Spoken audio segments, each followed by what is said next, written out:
Greetings, dear subscribers and casual listeners of my channel. Many of you surely remember the dramatic scenes from the Goblet of Fire, where Harry Potter was unwillingly thrust into a deadly competition.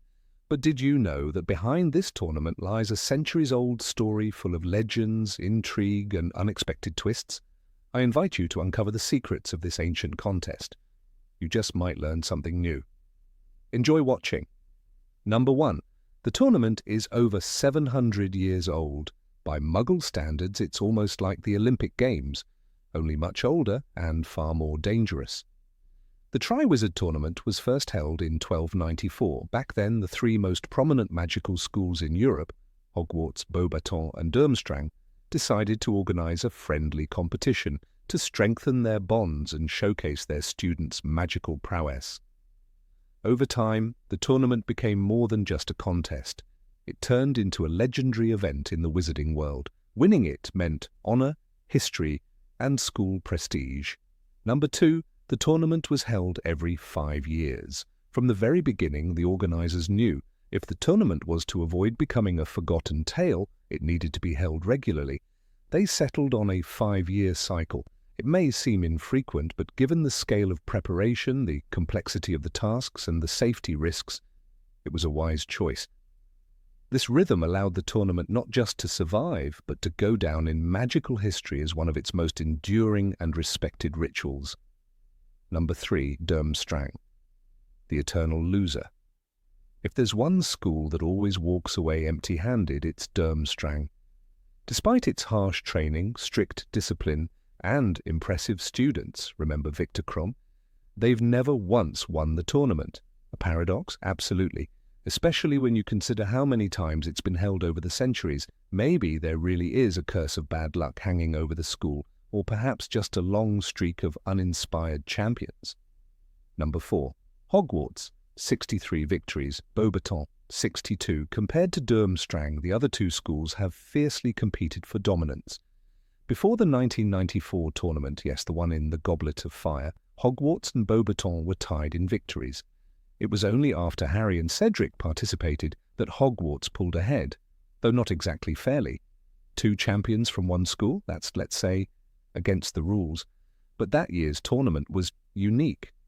Still, the numbers were recorded in history, 63 to 62. Number 5.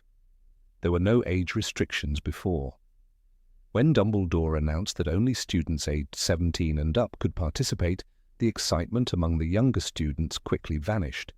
Many, like the Weasley twins, tried to trick the system, but failed spectacularly. However, such age limits didn't always exist. Back in the 13th to 17th centuries, any student, even a first year, could put their name into the goblet. The only rule was simple: 1 champion per school. That's it. Number 6. The 1792 incident at the tournament ends for 2 centuries. One of the most tragic and defining moments in tournament history occurred in 1792. Among the tasks that year was the challenge of capturing a cockatrice, a fearsome creature, half rooster, half lizard, with a deadly gaze. The cockatrice escaped and attacked the organizers, students and teachers from all 3 schools. Many were injured, and the tournament was deemed too dangerous to continue. It was frozen indefinitely, until it was revived in 1994 with stricter safety measures and a completely new approach to selecting participants. Number 7. The Muggle Prime Minister was informed about the tournament. Yes, not all Muggles are completely in the dark. In The Half-Blood Prince, Cornelius Fudge visits the Prime Minister of Britain and tells him about the upcoming tournament. Why? Simple. Safety. After all, dragons were being brought into the country for the first task and a sphinx for the third, and if something went wrong, which with magic it often does, Muggles could have been affected too.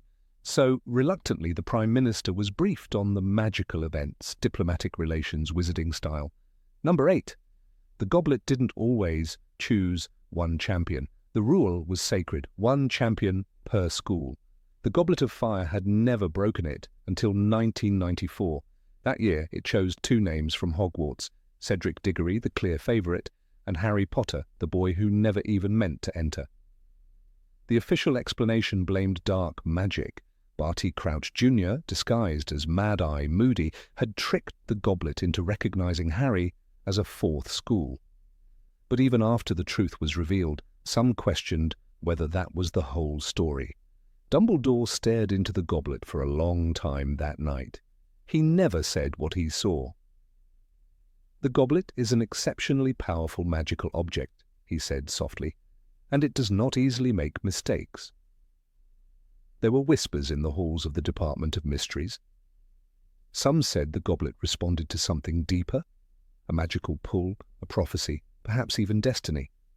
After all, the boy it chose faced death and lived. The boy it chose brought back Voldemort's return. Was it sabotage, or was it fate, disguised as sabotage? The goblet never spoke again. Number 9. The tournament inspired famous duelists. In the early centuries, the Triwizard tournament was more than tests of wit or endurance. It was also a proving ground for the wand. Some tasks were designed to force magical duels, not out of anger, but as a celebration of precision, style, and control. The most famous of these took place in 1624, when Edgar Lafont of Beauxbatons faced off against Isabelle Lemierre of Hogwarts in the trial of the Iron Circle. For 7 minutes, the sky above the arena glowed with spellfire. Neither aimed to harm. Every flick of the wand was art. When it ended, both received standing ovations. Lafont bowed to Lemierre and said, "I have never been defeated with such grace." Their performance made headlines in the Daily Seer, and their names became legends in magical dueling circles. So popular was the event that a formal duel segment was introduced for the next 6 tournaments, but passion blurred into obsession. By 1672, a duel between 2 Durmstrang students ended with one unconscious for 2 weeks. The task was quietly removed the following year. It had become too dangerous, too personal. Still, echoes of that old elegance remain. Every time a young witch raises her wand with poise and confidence, somewhere in the air lingers a trace of Isabelle Lemierre's brilliance. Number 10. The prize wasn't always money. Gold was never the true reward. In the old days, champions of the Triwizard tournament received prizes forged from legend, wands carved from stormwood, stitched cloaks that turned night black under moonlight, or enchanted grimoires that whispered secrets only to their bearer. In 1463, the champion Alaric Thorn of Durmstrang was granted an amulet said to hold a drop of wyvern's blood, a rare magical relic that made the wearer immune to fire. Thorn survived a duel with a fire elemental years later, untouched by flame. The amulet vanished after his death. Some believe it lies buried with him. Others say it was stolen and lost in the Alps. The 1,000 galleons Harry received in Goblet of Fire were a modern invention, a gesture of modernization, a political compromise. When Harry tried to give the money to Cedric's parents, they refused. "Take it," he later offered it to Fred and George. "You helped me with the map. It's yours." But to Harry, it was never a reward, just a burden. In older times, the prize was meant to mark a transformation, not just of status, but of soul, something earned in fire, fear, and choice, and something that once given could never be replaced. Number 11. There was a zero task. Long before the dragons, the mermaids, or the maze, there was something else, the zero task, found only in scattered parchment fragments and whispered about in private school archives. It was never meant to test spells or strength. It tested the soul. The champion would enter an illusion crafted from ancient enchantments and face a choice: betray a friend to win, or lose everything to protect what's right. There were no wands, no referees, only truth wrapped in lies. One account describes a Beauxbatons champion named Theo Durand, chosen in 1461. He stood before a cursed mirror. In the reflection, his sister was drowning, and beside him a wand that could save her, but only if he let his rival fall. He screamed, he wept, he chose the rival. The mirror cracked, Theo collapsed. When he emerged, the judges gave no score. They only nodded. The task was never discussed in public, but the next day, Theo's name was sung in all 3 schools. Some say the 1994 tournament left out the zero task deliberately, too unpredictable, too ancient, too personal. Dumbledore never confirmed its absence, but some believe the goblet's fourth selection, Harry's, was its own form of spiritual test. When Harry and Cedric touched the cup together, when Harry refused to leave Cedric's body behind, that may have been the illusion made real. "We are only as strong as we are united," Dumbledore later told the school. Maybe that was the lesson all along. Number 12. The revival of the tournament was officially banned. The year was 1792. A cockatrice escaped its magical restraints during the second task and attacked the judges' platform. 3 headmasters were severely injured. 1 never walked again. After that, the Ministry of Magic had no choice. What was once a proud tradition became a dangerous liability. An official decree was issued. The Triwizard tournament was not to be postponed. It was banned. The language of the document was clear. No inter-school magical competitions of this nature shall be permitted under any circumstances until further notice. For nearly 2 centuries, the tournament faded into legend. The Goblet of Fire was sealed and stored in a vault beneath the Department of Magical Games and Sports. The enchanted arenas crumbled. Older witches spoke of the tournament with a mixture of fear and awe. Most believed it would never return. It took 2 giants of modern magic to change that. Albus Dumbledore of Hogwarts and Olympe Maxime of Beauxbatons approached the ministry with a proposal, a single tournament, strictly controlled, carefully supervised, and framed as a cultural exchange. They called it a revival. The ministry called it an experiment. That experiment, as we know, ended in death. Cedric Diggory's murder in the graveyard of Little Hangleton shattered the illusion that the old dangers were gone. The tournament hadn't changed, the world around it had. Dumbledore later said, "We were blind to the darkness gathering on our borders. The tournament was not the mistake, the times were." But few agreed. The ministry never spoke of reviving the tournament again. The goblet was returned to its vault, its blue flames extinguished. Since then, no official has dared to suggest a second revival. The memory of Cedric, the mark of Voldemort's return, and the broken trust between the schools left the tradition in ruins. Even today, if you ask a ministry official about the tournament, you'll get the same tight-lipped answer. There are no plans at this time, and none, it seems, will ever be made. Number 13. Judges were often not impartial. Fairness was always the promise. But in the Triwizard tournament, justice was often tangled in pride, politics, and school rivalries. Judges were supposed to be neutral, wise, above it all. Yet history tells another story. Bias crept in like a silent hex, especially when national loyalty whispered louder than reason. Beauxbatons judges favouring Beauxbaton champions, Durmstrang scorning Hogwarts students. And sometimes it wasn't subtle. Sometimes it was a scandal. The most infamous case happened in 1738. The tournament was held in southern France. The air was thick with heat and tension. On the second task, a test involving a cursed lake and a trapped banshee, the Beauxbaton champion failed completely. She never reached the water. Her wand was lost in the first 5 minutes. Still, Madame Cornelia Blesco, a judge and proud alumna of Beauxbaton, raised her hand and declared, 10 points. Courage in retreat is still courage. The other judges were stunned. Whispers turned into outrage. When the Durmstrang headmaster pounded the table in protest, Dumbledore's predecessor, Headmaster Vulpes of Hogwarts, stood and challenged him to a formal duel.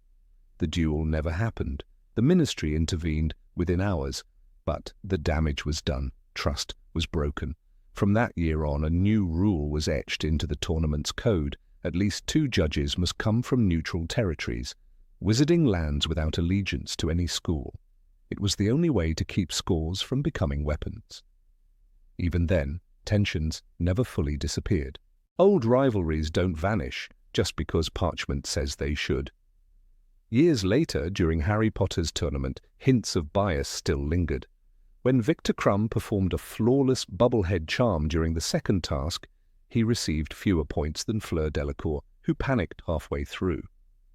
As Sirius Black later commented, "Judging, like politics, is rarely clean, especially when schools are involved." The tournament wasn't just about magic, it was about people. And people, even magical ones, are never fully objective. Number 14. Participants could refuse, but almost never did. When the Goblet of Fire spits out a name, there is no turning back. Or at least that's what the tradition says. Officially, a champion can refuse, but doing so brings shame not just on the student, but on the entire school. In the world of magic, backing out is not an act of caution. It's a brand of cowardice that lingers for a lifetime. Only 4 known students ever dared to decline the honor. The most infamous case happened in 1667. His name was Hugo Elstrom, a 6th year from Durmstrang, gifted, clever, and, according to some records, troubled. When the goblet named him champion, he stood before the entire hall and said calmly, "I will not compete." The room froze. Elstrom claimed his decision was personal. "I cannot represent a school whose values I no longer share," he added. Behind his words stood a feud with his dark arts professor, rumored to involve a forbidden duel. Durmstrang didn't take the humiliation well. Within a week, Elstrom was expelled. His wand was broken in a ceremonial dismissal. His name was scratched from school records. Students who hesitated or showed fear in duels were mocked as doing an Elstrom.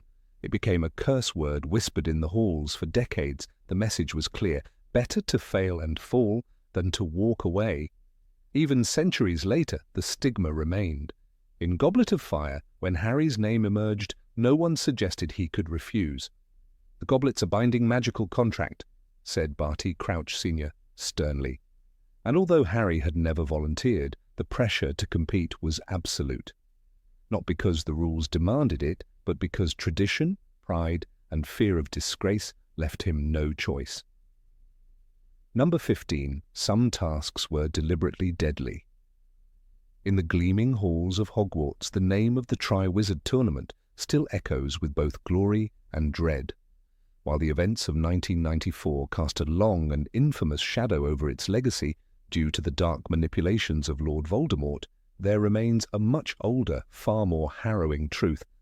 Long before Death Eaters tampered with goblets and portkeys, the Triwizard tournament was already designed to test more than magical talent.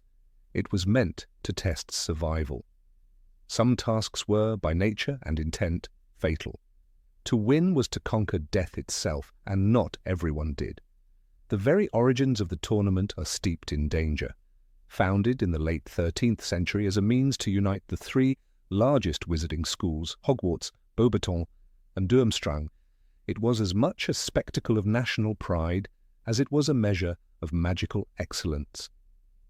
But pride is a dangerous thing, especially when laced with ambition and ancient rivalries. And so the earliest tasks were not just difficult, they were designed with mortal peril at their core. Winning was only honorable because losing could mean death. In fact, the phrase "the tournament claims who it will" was a common saying among wizards of the 14th century. One of the most chilling instances occurred in the year 1430, when the second task of the tournament required champions to cross the dark waters of Lake Zolnok, a glacial body located near Durmstrang's then headquarters in eastern Carpathia. This lake, unlike the gentle Black Lake near Hogwarts, was infested with gnarled, aggressive aquatic beasts, the Graphorns. Typically land creatures, these Graphorns had been magically conditioned to live beneath the icy surface, a cruel innovation introduced by Durmstrang's then headmaster, Alrek the Black. The idea was simple: test the champion's ingenuity in navigating waters where spells behaved differently and where brute force was rarely a solution. 3 champions entered the water that year. 2 did not return. One of them, Elizabeth Fenroque of Beauxbatons, descended beneath the surface using a bubble-head charm. Her magical records showed great promise in aquatic transfiguration, but nothing had prepared her for the brute force of a Graphorn in its element. Her wand was found days later, lodged in a creature's tusk. The second, a Hogwarts champion named Barty Ellison, was dragged down moments after diving in. His body was never recovered. Only the Durmstrang champion, Marek Vlasic, returned, bloodied, wandless, and unconscious, clutching the severed horn of a Graphorn. He was declared victor.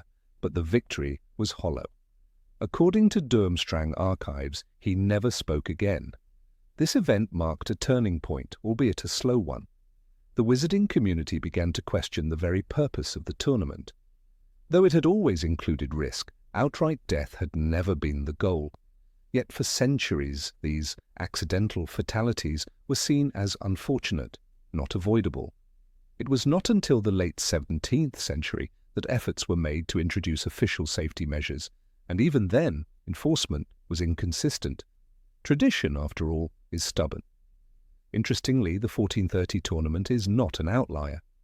In 1467, during the third task, champions were expected to navigate a maze of shifting illusions constructed by a circle of Hungarian enchanters known for their cruel creativity. The maze included not only physical obstacles, but enchanted visions of the champions' worst fears, projections so potent they caused two champions to permanently lose their minds. Records from that year detail one Beauxbatons champion, Claudette Moreau, who screamed incessantly after emerging from the maze, unable to distinguish reality from illusion. Her fate is a haunting reminder that not all wounds are visible.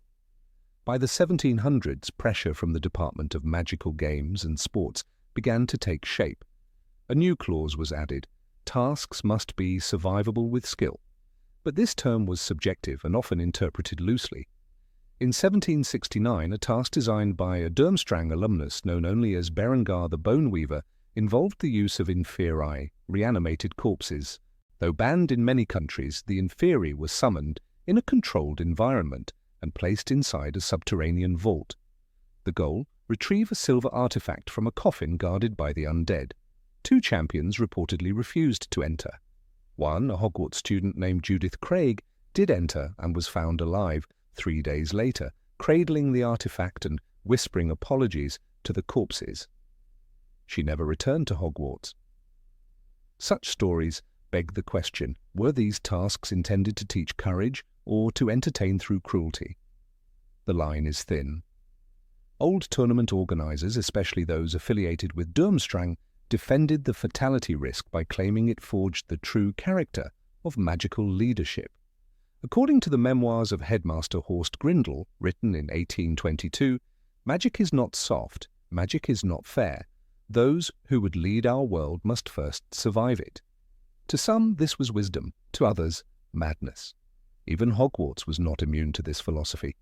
In 1792, a task required the capture of a cockatrice kept within the Forbidden Forest. The beast, infamous for its paralyzing gaze and acid breath, broke free during the task. All 3 headmasters of the participating schools were injured, and the tournament was promptly cancelled that year. The incident is still remembered in Hogwarts history books, often cited as a learning experience rather than a failure of judgment. Despite repeated incidents, the allure of the Triwizard tournament remained. Champions gained eternal glory, schools earned international prestige, and the wizarding press never lacked sensational stories. But those stories often glossed over the cost. For every victor like Marek Vlasic or Judith Craig, there were dozens whose names have faded, whose ends were never fully investigated. In the absence of modern magical forensics, many deaths were attributed to task-related misfortune without scrutiny. Fast forward to 1994 and we find a tournament cloaked in supposed safety. Dumbledore, ever cautious, assured the magical world that this time, it would be different. No one would die, the age limit was raised, ministry officials were involved, every precaution was in place. And yet Cedric Diggory died, not because the task was too dangerous, but because the very essence of the tournament had always flirted with death. It took only a nudge from Voldemort for that ancient instinct to reassert itself. Number 16. The goblet sometimes chose the tasks. Of all the grand spectacles in the magical world, few events possess the mystique and peril of the Triwizard tournament. Known today for its 3 epic tasks, daring champions, and the iconic goblet of fire that chooses them, the tournament has long fascinated wizards and witches across Europe. But what if we told you that the goblet, now seen as a simple selector of names, once had a much greater role, one veiled in legend and long-forgotten chronicles? In the earliest days of the tournament, it wasn't merely a vessel of impartial judgment. According to ancient magical lore, the Goblet of Fire once devised the tasks itself. It didn't merely pull names from flames. It conjured the very challenges the champions would face, and not the same challenge for each, but a unique ordeal shaped by their inner fears, untapped potential, and most intimate flaws. This concept, as radical as it may sound, finds its roots in the earliest records of the tournament, dating back to the 13th century. These dusty volumes, housed deep in the private libraries of Beauxbatons and Durmstrang, mention the goblet as an artifact of living flame, endowed not only with ancient enchantments but with a form of rudimentary consciousness. Wizards of that era, unafraid of sentient magic, believed that the goblet possessed judgment. It was considered a sacred judge, a tool of fate that could probe into the soul of each champion, weaving for them a task tailored not merely to test skill, but to reveal character. One of the clearest examples comes from the 1294 tournament, hosted at Durmstrang Institute. Chronicles of Igor Valak, a scholar and former headmaster, describe an event that has puzzled magical historians for centuries. 3 champions were chosen: Etienne Duval of Beauxbatons, known for his brilliant transfiguration spells; Magdalena Khrushchev of Durmstrang, a fiercely intuitive duelist; and Alaric Raoul of Hogwarts, a brute force wizard known more for brawn than brains. Rather than facing the same dragon or the same underwater maze, each found themselves summoned separately into the arena, an immense circular platform of stone surrounded by enchanted mists. For Etienne, the mist parted to reveal a battlefield of shifting forms. His task was to transfigure dozens of creatures, each with defensive enchantments, within a ticking clock of 30 minutes. Magdalena faced a phantom army that mimicked her every movement, forcing her to learn how to duel with her non-dominant hand. And Alaric was plunged into a chamber filled with magical riddles, arcane puzzles whose solutions required deep concentration and abstract thinking. The twist was undeniable. Each task attacked the participant's weakness. Etienne, overconfident and too dependent on finesse, had to adapt to chaotic combat. Magdalena, used to raw reflexes, had to retrain herself in the moment. And Alaric, who had rarely opened a book in his life, was forced to engage with complex magic far beyond his comfort. The fact that the goblet could seemingly divine these hidden truths terrified some and inspired awe in others. The magical community was split. Some argued that no human judge could ever replicate such insight. Others feared that giving an artifact so much power invited corruption. After all, who could verify that the goblet's choices were just?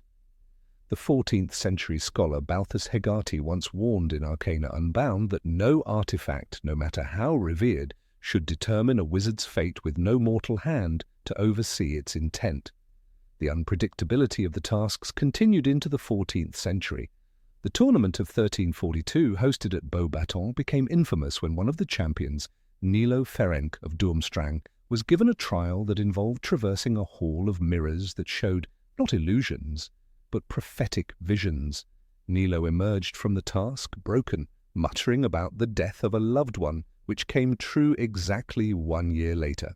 It was the first and only time the goblet was suspected of knowing not just a champion's weakness, but his future.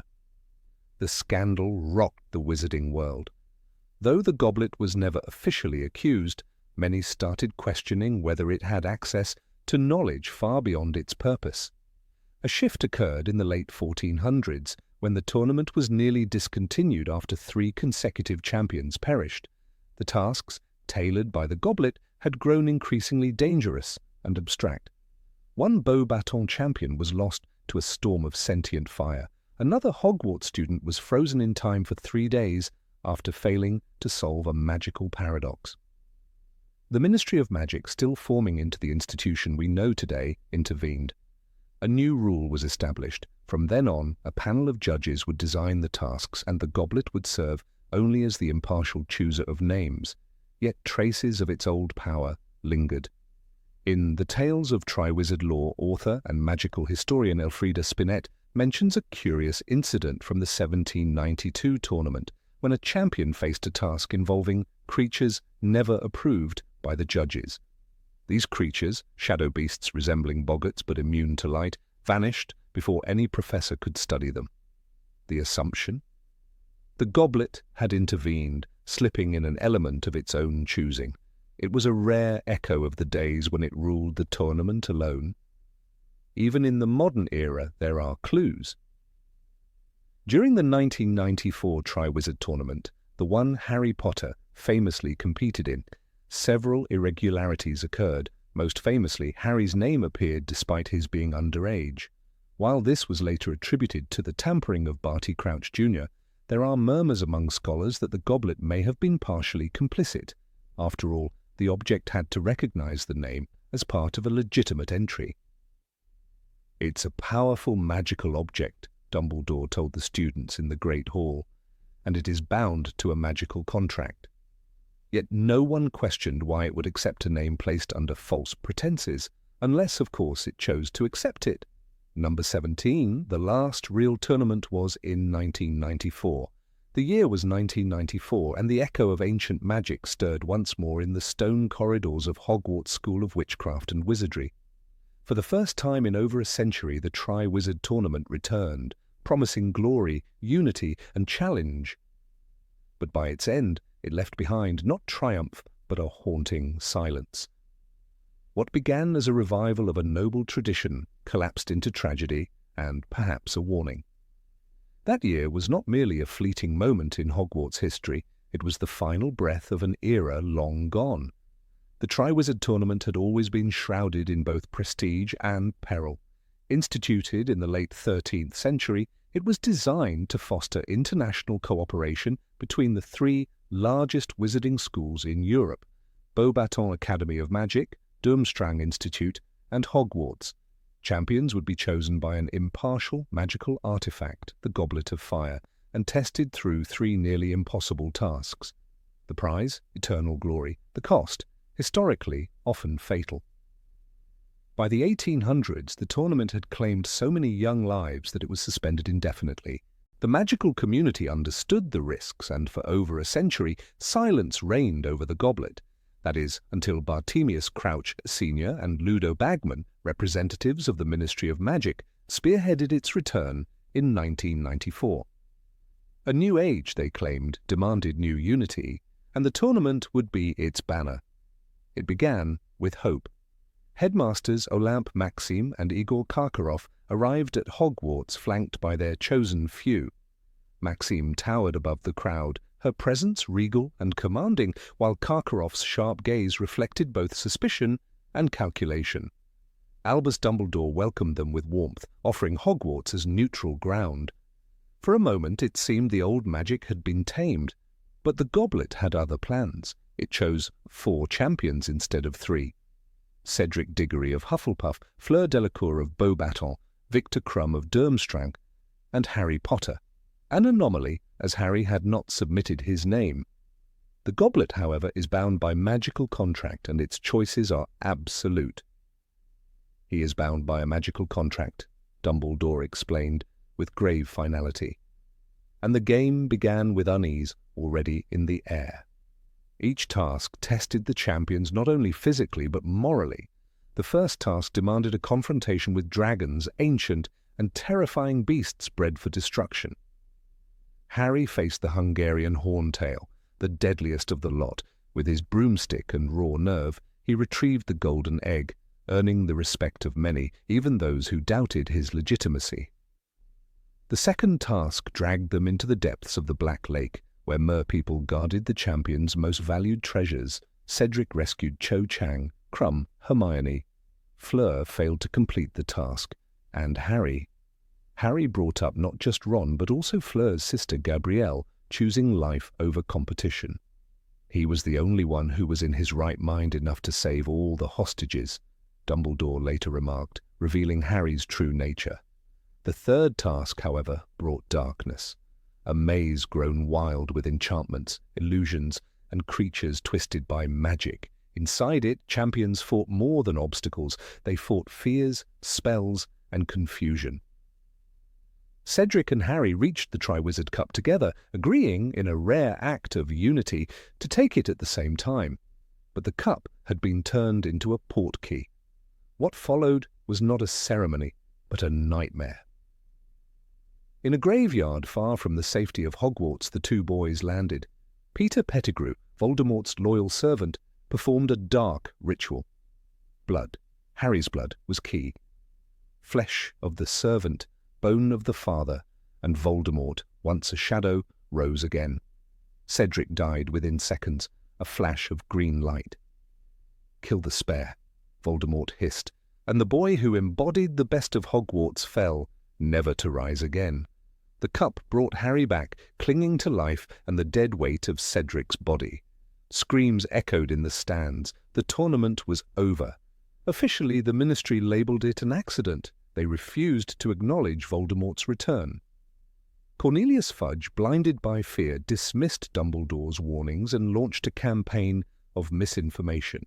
But the professors at Hogwarts knew the truth. "If we were to continue this tournament now," Professor McGonagall reportedly said, "we would do so with blood still wet on the floor." In the months that followed, no official ban was issued. Unlike the 19th century, when the tournament was outlawed after repeated deaths, the Ministry chose silence. But the schools chose differently. Beauxbatons and Durmstrang both declined future invitations. The goblet was locked away in Hogwarts vaults. Dumbledore never mentioned the tournament again. Yet among the older faculty, nostalgia lingered. In times of peace, Professor Sprout once told a class of Hufflepuffs, the tournament brought magic into bloom. Rivalries were friendly, victories earned. But peace, like soil, must be fertile, and right now the earth is salted with fear. Her words echoed what many felt. The tournament, though grand, belonged to a world that no longer existed. Hogwarts itself never fully recovered. The memory of Cedric's death haunted the halls. His photograph, framed in the Hufflepuff common room, served as a constant reminder, not just of his loss, but of the cost of ambition in dangerous times. Fred and George Weasley, known for their jokes, went unusually quiet for weeks after the final task. Even Peeves, the castle's most irreverent poltergeist, stopped singing for a while. What might have become a beautiful tradition turned into a cautionary tale. In the following years, as the Second Wizarding War escalated, Hogwarts became a battlefield rather than a sanctuary. The idea of a competitive inter-school event seemed laughable. Students no longer trained for glory, they trained for survival. Interestingly, despite the trauma, the Triwizard tournament retained a strange allure. Future generations whispered about it like forbidden magic. "It's like Excalibur," one Gryffindor student was overheard saying years later. "Too dangerous to wield, but too legendary to forget." The story of the 1994 tournament became curriculum in history of magic classes where Professor Binns, for once, spoke with emotion. Number 18, the first tournament ended in a tie. The history of the Triwizard tournament, so often wrapped in grandeur and danger, has always emphasized a single glorious victor. But delve deep into the musty archives of the Department of Magical Games and Sports, and a very different tale begins to unfold. Contrary to modern belief, the earliest incarnation of the tournament, held in the year 1294, did not end with a champion basking in the limelight. No, the first tournament ended in a draw, a rare three-way tie that shook the magical world to its core and set a precedent that would never be repeated. The year 1294 was a time of turbulence and transformation in the wizarding world. Magical communities across Europe were still forming stable alliances, and the concept of international magical cooperation was in its infancy. The founding of the Triwizard tournament itself had been intended as a bold statement, a unifying venture between the three greatest wizarding schools of the age, Beauxbatons Academy of Magic, Durmstrang Institute, and Hogwarts School of Witchcraft and Wizardry. The goal was simple yet ambitious, to strengthen ties between these institutions by challenging their brightest students in a contest of wit, courage, and magic. The first hosting duties fell to Beauxbatons, nestled in the Pyrenees Mountains. Its pristine marble halls and enchanted fountains served as the stage for what was to become a defining moment in magical history. The three champions chosen that year were names that have been all but lost to time, but which deserve to be remembered: Emile Giroux of Beauxbatons, Astrid Heidemann of Durmstrang, and Godric Fairfax of Hogwarts, not to be confused with Godric Gryffindor, though their families were distantly related. Each champion excelled in their own way. Emile Giroux was a master of transfiguration, capable of conjuring avian forms from thin air with an artistry that bordered on poetic. Astrid Heidemann, stoic and fierce, had an affinity for elemental magic, particularly fire, and was said to have walked barefoot across hot coals as a child without a flinch. Godric Fairfax, the youngest of the three, was a charms prodigy, known for silencing entire flocks of magical crows with a flick of his wand. The tasks themselves were brutal and crude compared to the more refined versions seen in later centuries. The first involved retrieving a magical artifact, a phoenix feathered staff, guarded by a colony of ashwinders in the caverns beneath Montpellier. Astrid used fire to command respect from the Serpentine Guardians. Emile calmed them with a whispered incantation and a melody played on a bewitched flute, and Godric, demonstrating raw nerve, navigated their maze blindfolded, relying only on his wand's vibrations. The second task tested not only magical ability but also a sense of justice. The champions were required to enter an enchanted glade where illusions of suffering beings, both magical and human, pleaded for help. The twist? Some were real, others were not, and acting wrongly would lead to a curse. Emile saved a sobbing centaur who turned out to be a disguised banshee. Godric saw through the illusion and rescued a boy held captive by vines that were slowly draining his magic. Astrid, with her cold logic, ignored the cries and followed the signs to save a caged golden drake that was in fact real. Each succeeded in their own way, judged not just by results but by moral compass. The final task, the one that sparked the legendary tie, was a race through the mirror labyrinth, an enchanted structure of shifting glass that reflected not just one's image, but one's fears, memories, and hidden desires. The labyrinth had been conjured by the Beauxbatons headmistress herself, Lady Margot de la Tour, a witch of formidable intellect who believed that the heart was the final battlefield of any true champion. It was within this labyrinth that the unexpected happened. As each of the three champions entered, the glass pathways began to shift and reform, warping with each emotional reaction. Emile became lost within a corridor of his own regrets, staring down mirrored versions of those he had failed to heal in past duels. Astrid faced visions of her dead brother, whom she had failed to save from a kelpie. Godric found himself surrounded by endless versions of himself, all muttering different spells, unsure of which was his true self. Despite these trials, they pressed forward, and it was there, in the final chamber of the labyrinth, that all three arrived, within seconds of one another. They stood, panting and bleeding, hands reaching simultaneously for the enchanted orb that signaled completion. Magic surged, the orb blazed, and for a fleeting instant, three streams of light burst upward from their wands, fusing together in the dome above. The judges, caught off guard, could not agree on a winner. Lady Margot de la Tour argued for Emile, citing his grace and humanity. Headmaster Caspar Rurik of Durmstrang insisted Astrid had displayed the most control and tactical brilliance. Hogwarts' own Archibald Wren stood firm in support of Godric, declaring that his moral courage and clarity of thought in the second task set him apart. The debates raged for hours in the candlelit chambers of Beauxbatons.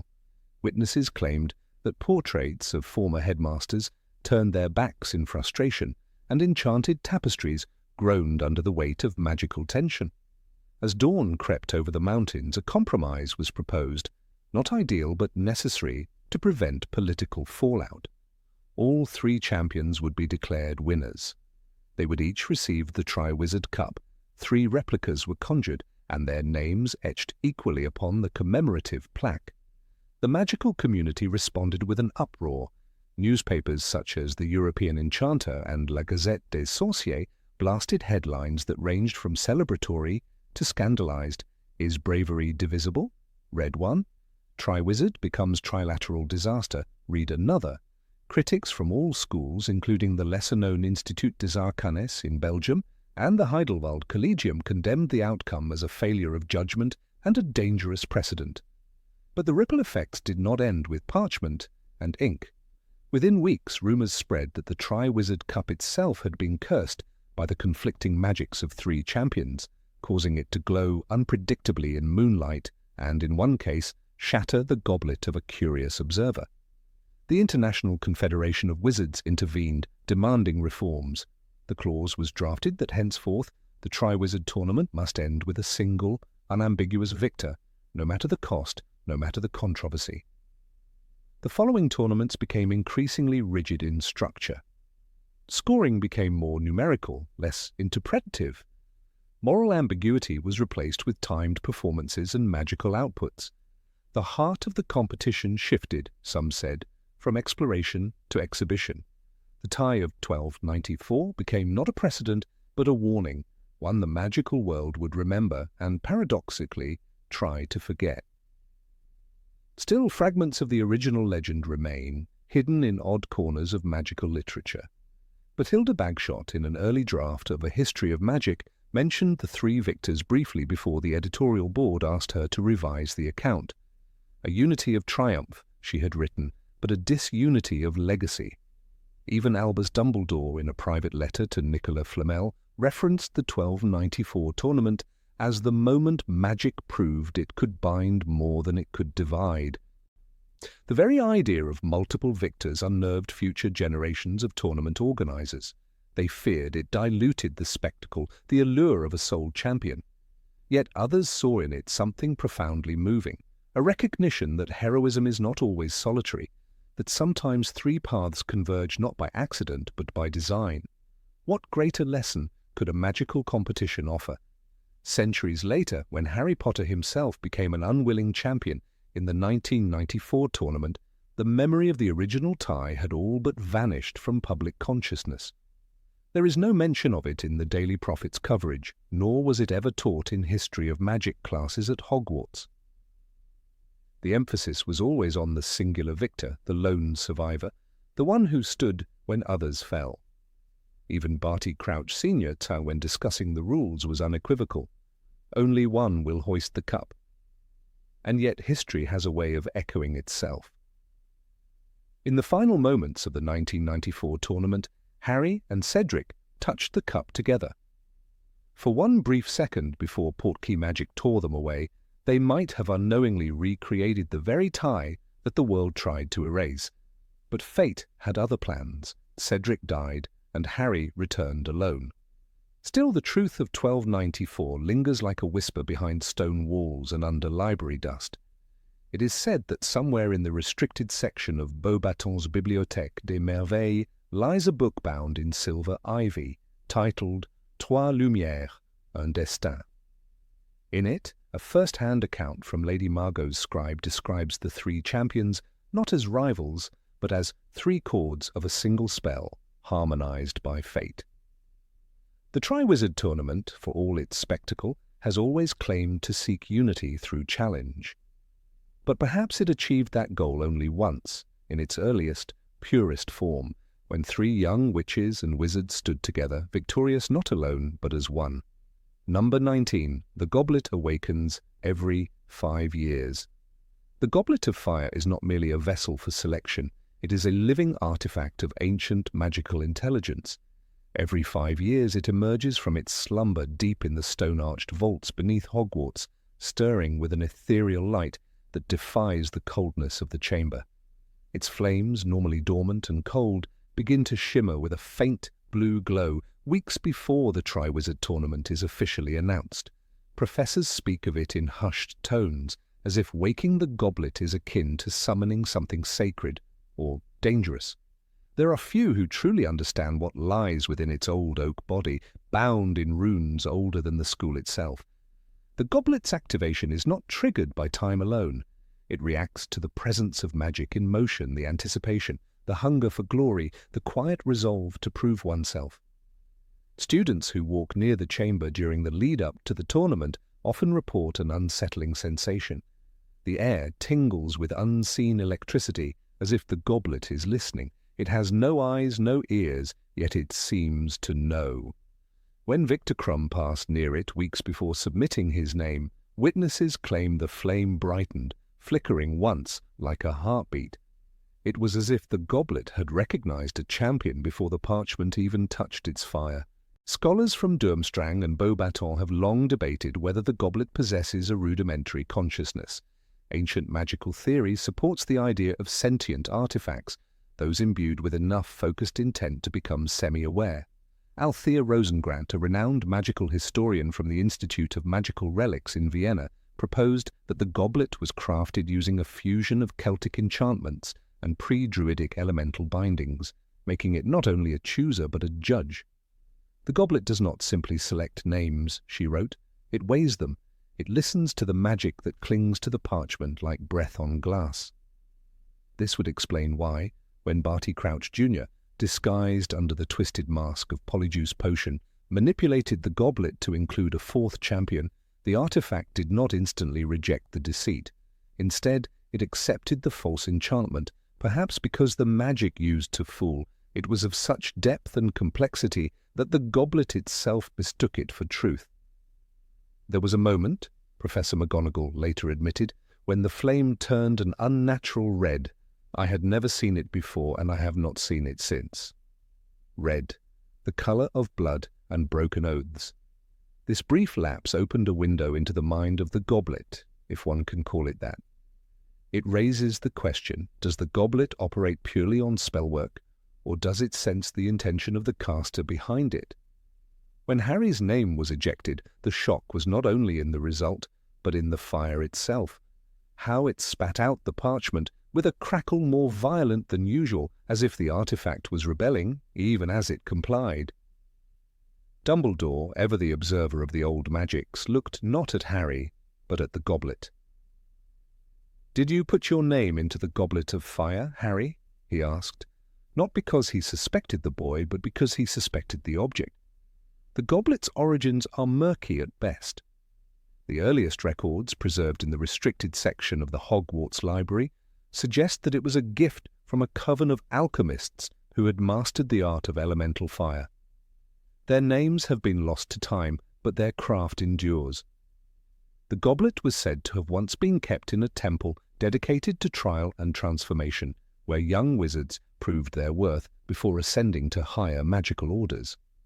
The blue flame, eternally dancing at its lip, was believed to mirror the soul of the one who approached it, cold for deceit, warm for courage, flickering for doubt. When the Triwizard tournament was reintroduced in Harry's 4th year, many feared that the goblet would not awaken. It had not been used in generations.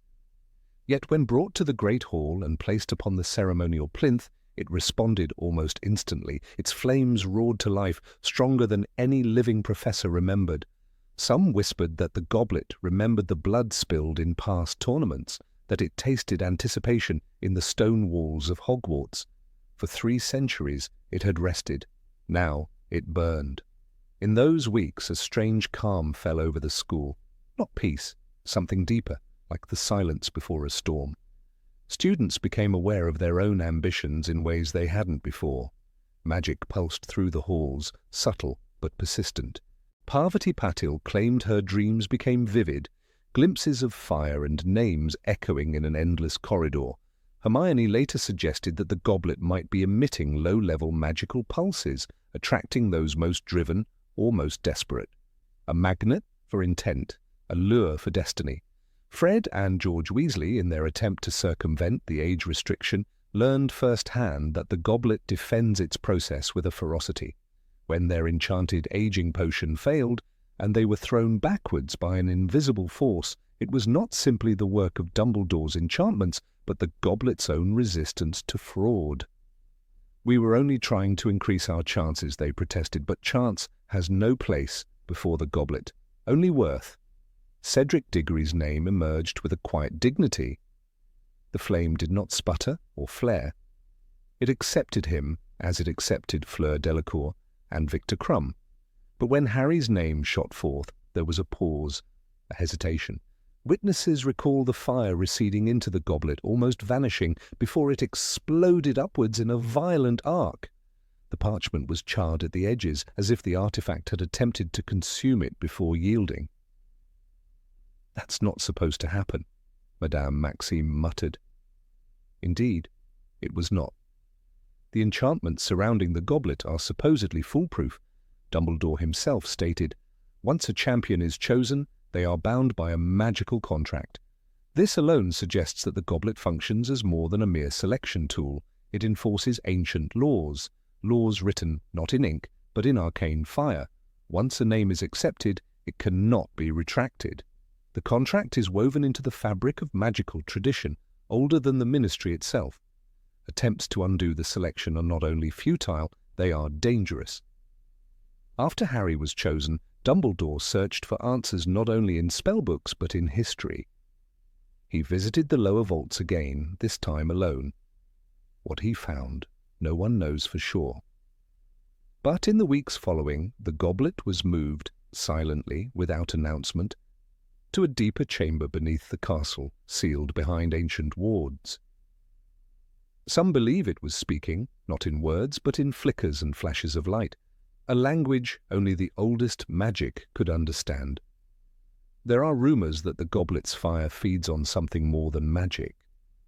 Some say it burns the resolve of those who dare approach, that each name it accepts leaves a mark, an imprint, in the artifact's memory. And when too many names, too many fates, are burned into its core, the goblet must be put to rest, to forget, to cool. This may explain the 5-year cycle. The artifact must sleep, it must forget, until it hungers again. Even now, years after the events of the Triwizard tournament, the goblet remains one of the most enigmatic artifacts in the magical world. Its chambers are off limits. Only a handful of professors are granted access.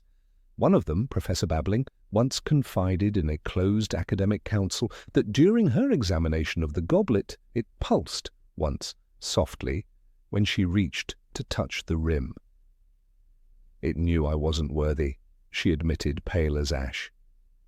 She never returned to the chamber. There is one final detail that continues to baffle historians. The parchment that bore Harry's name, kept as a record in the Department of Magical Games and Sports, still emits residual heat. After all these years, it cannot be touched for more than a few seconds. Some suspect that a trace of the goblet's fire still clings to it. Or perhaps the magic used to deceive the goblet was so powerful that it scorched even the concept of time. That parchment, like the moment itself, cannot cool. The goblet of fire remains dormant now, but every 5th year the wards around its chamber begin to flicker. The candles in the halls near its chamber burn a little bluer. The portraits on the surrounding walls grow quiet, as if listening, and somewhere in the darkness a soft blue light begins to glow, as if the artifact is dreaming, or remembering, or waiting. Its flame is not merely fire, it is judgment, it is legacy. It is a relic of a time when magic was not governed by rules or committees, but by intent and challenge and sacrifice. The goblet does not ask for your qualifications. It does not care for reputation or politics. It sees magic, pure, undiluted, ambitious magic. And when it finds a name worthy or perhaps simply interesting, it burns that name into fate. Harry Potter's 4th year at Hogwarts was not just a year of trials and dragons. It was a confrontation with a force of magic that had slumbered too long and was too easily deceived. The goblet of fire, once tricked, burned not just with blue flame, but with shame.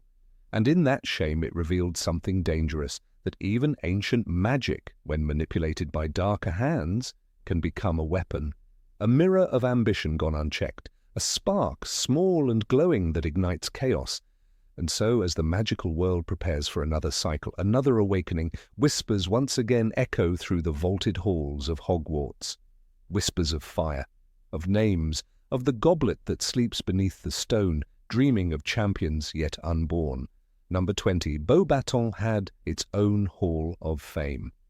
Of all the schools that took part in the legendary Triwizard tournament, none treated its legacy with such grace and reverence as Beauxbatons Academy of Magic.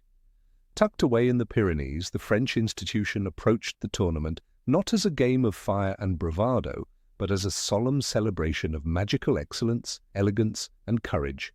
Unlike Durmstrang, where raw power was lionized, or Hogwarts, where the focus often shifted between spectacle and survival, Beauxbatons enshrined its champions in the purest sense of the word. Their deeds were preserved not just in school records or dusty trophies, but in a singular, enchanted hall of honor, a sanctuary that stood as the very soul of their commitment to magical tradition. The Hall of Honor, or Salle de Gloire, as it was known among the students, was unlike anything else in the wizarding world. Its walls, trimmed in ivory and polished lapis, shimmered with runes that glowed faintly in twilight. On either side of a long sapphire carpet stood grand arched frames, each containing the portrait of a former Beauxbatons champion. But these were no ordinary paintings.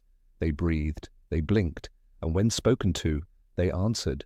These portraits were enchanted not only to preserve the likeness of the champions, but their memories as well, memories of fire-breathing dragons, deep-sea puzzles, and labyrinths alive with dark enchantments. Every new student during their first year was led to this hallowed chamber. The headmistress, whether Madame Boulanger in the 1600s or Madame Olympe Maxime centuries later, would speak softly, letting her voice echo through the vaults. Here, you meet not statues, but souls. They stood in flame and shadow so that Beauxbatons might shine. It was a rite of passage, and for many a call to future glory. To stand in that room was to feel the weight of magical history pressing gently upon one's shoulders. The earliest portrait in the hall was of Héloïse de Veragent, champion of 1294, the year the tournament was first held. Clad in ceremonial robes the colour of winter roses, she had faced a Hungarian horntail in the first task, an early and brutal version of what would become a famous tradition. Her account, preserved in the painting, recounted how she had used not brute strength, but the art of music magic, luring the dragon into a docile trance with a charmed harp. Her soft voice from the portrait was once described by a student as like falling snow. And it was she who first suggested that each Beauxbatons champion receive a portrait upon the completion of the tournament. Many champions followed. There was Antoine Liren in 1451, who was said to have enchanted a swarm of moonflies to light his way through a forest that devoured light itself. His painting glowed faintly in the dark, the silvery insects still circling around his likeness. Then came Mireille d'Auvin in 1609, whose second task involved rescuing her twin brother from the depths of the English Channel. She had nearly drowned, and her portrait showed her still wrapped in the silver threads of a self-woven water charm, her eyes reflecting the sea's eternal weight. But the most beloved portrait of all was undoubtedly that of Séraphin Delacour, champion of 1771. A distant ancestor of Fleur Delacour, he had been known not only for his power, but his kindness. In the third task, a maze thick with enchanted fog, he had not rushed ahead like the others. Instead, he paused to help another champion from Durmstrang, who had been caught in a cursed bramble, sacrificing his own lead.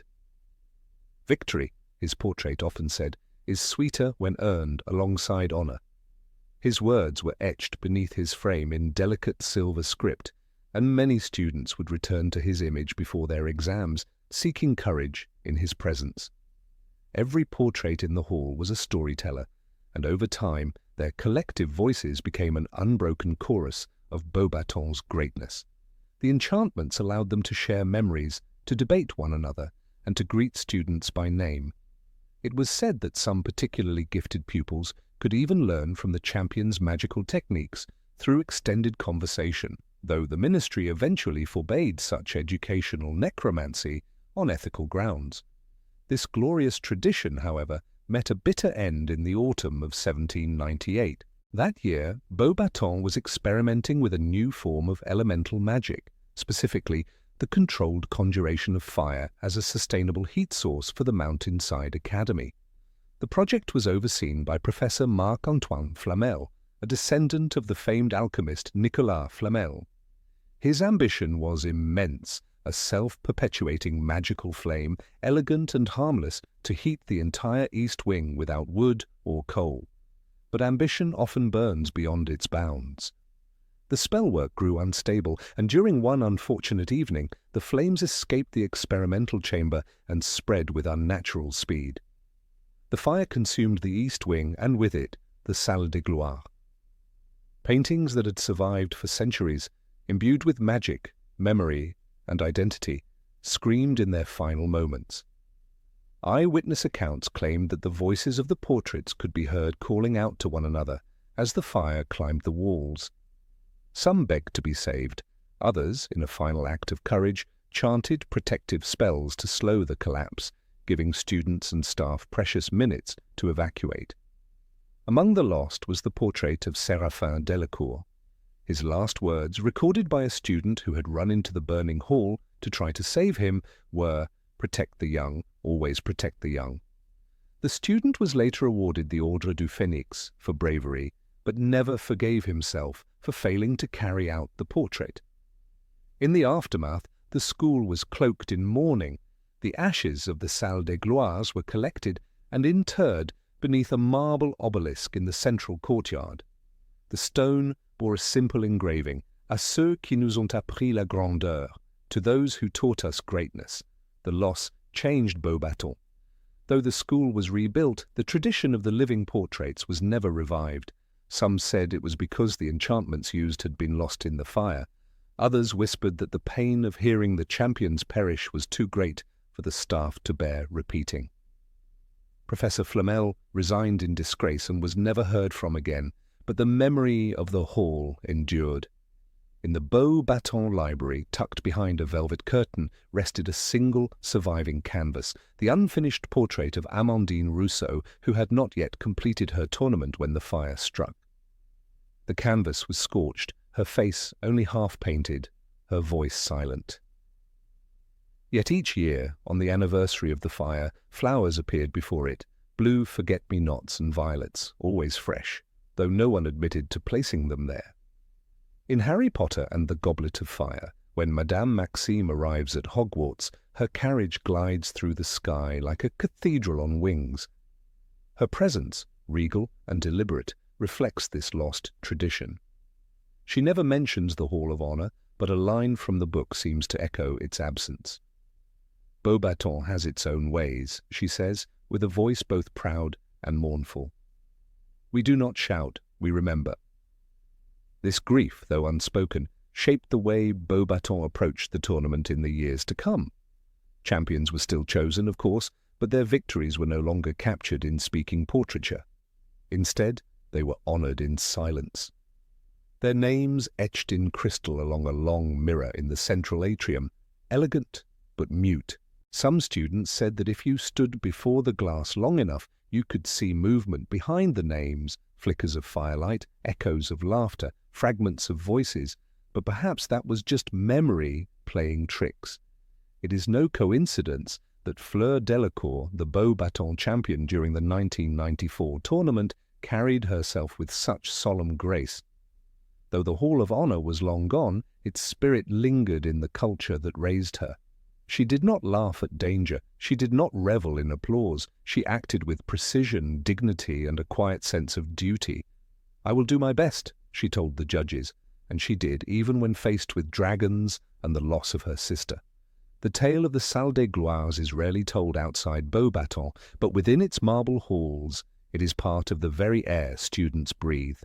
The portraits are gone, but their legacy lingers in the way champions train, in the way spells are spoken, and in the silence that follows each victory. There are rumors, always rumors, that one of the lost portraits survived.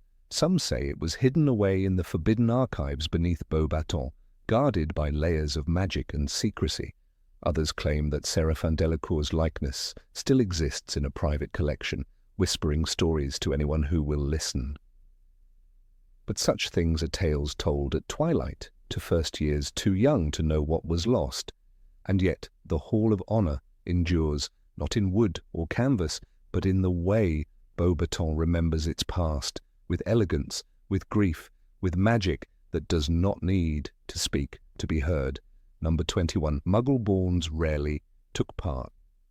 The Triwizard tournament was never simply a contest of magical skill. It was a mirror reflecting the silent hierarchies that permeated the wizarding world. Though officially open to any student over the age of 17, regardless of blood status, the historical record paints a very different picture. For much of its long and storied history, the tournament was a spectacle where pure blood prestige reigned supreme, and where Muggle-born students were conspicuously absent, not because they were unwilling, but because an invisible barrier far stronger than any spell kept them from the Goblet of Fire.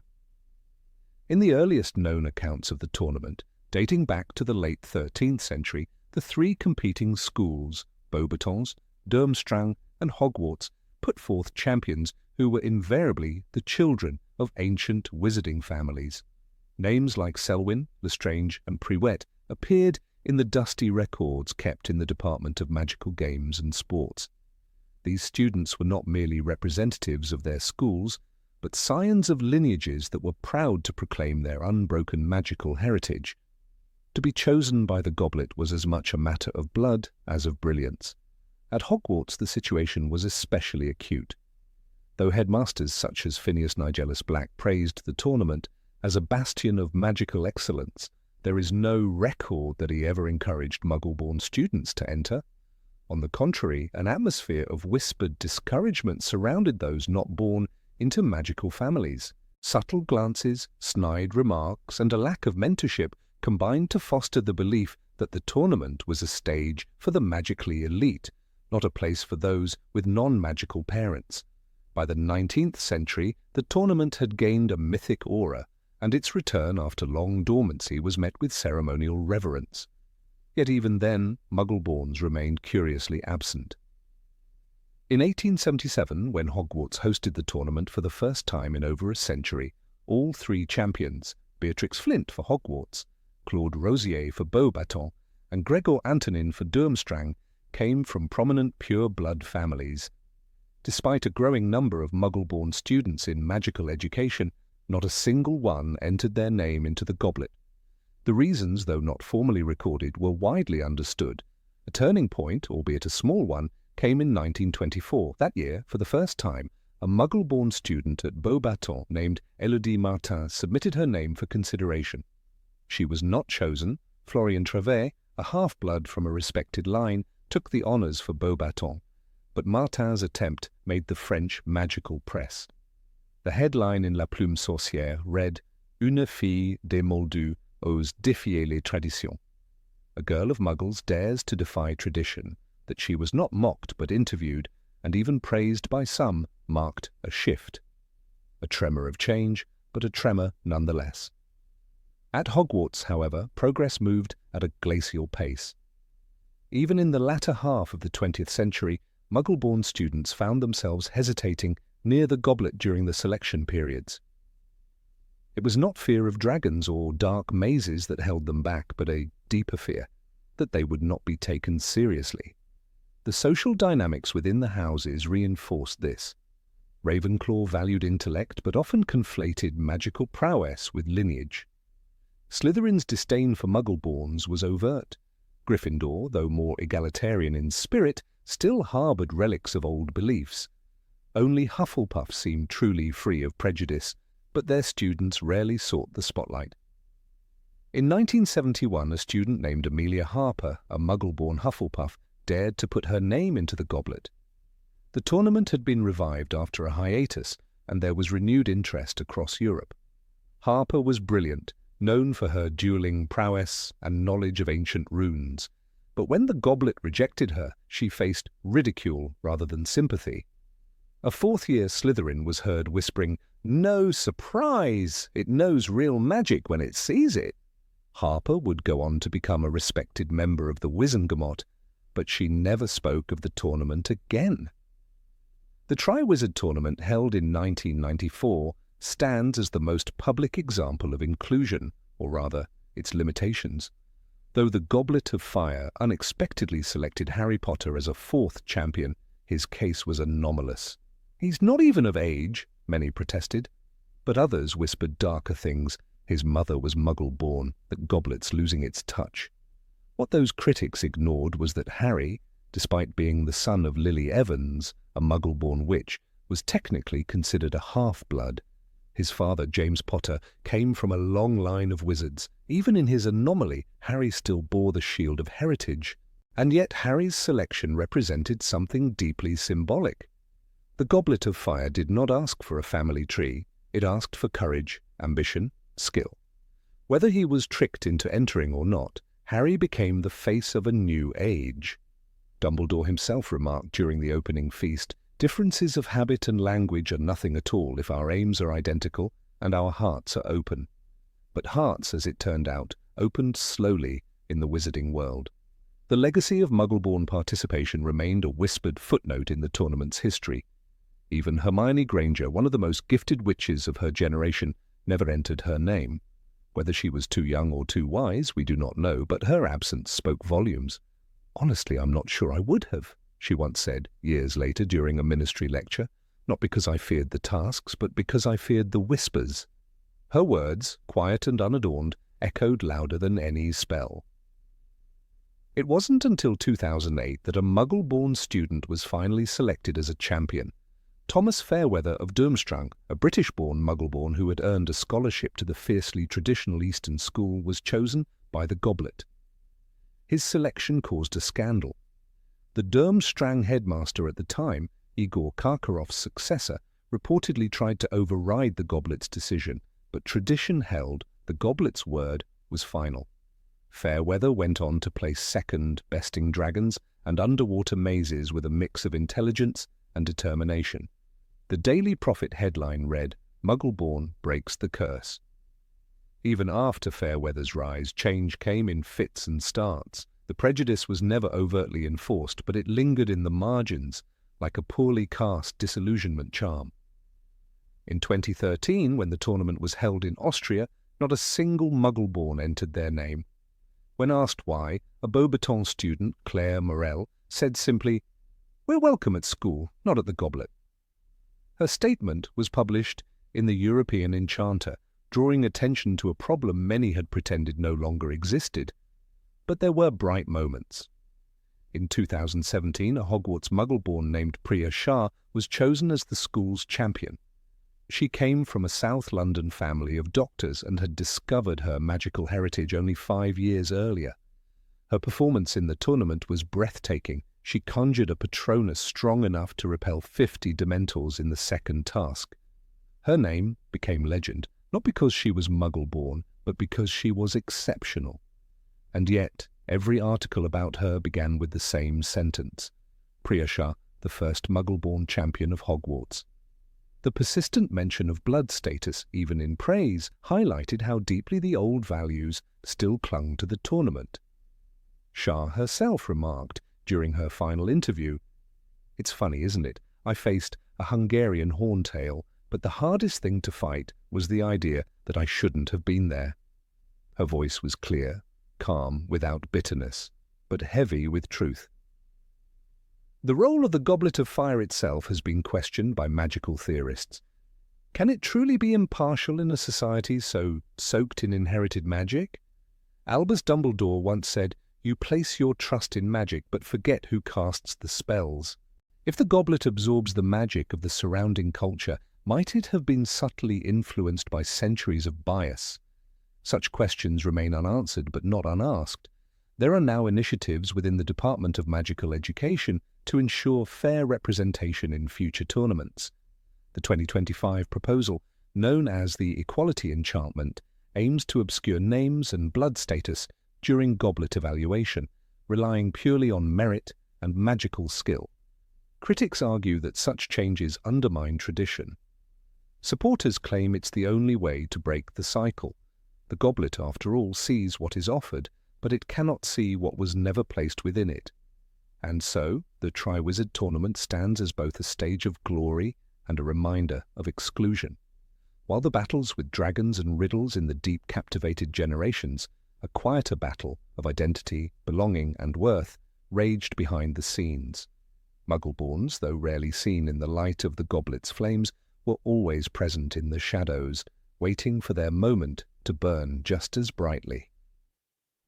Number 22. Some tournaments had team tasks.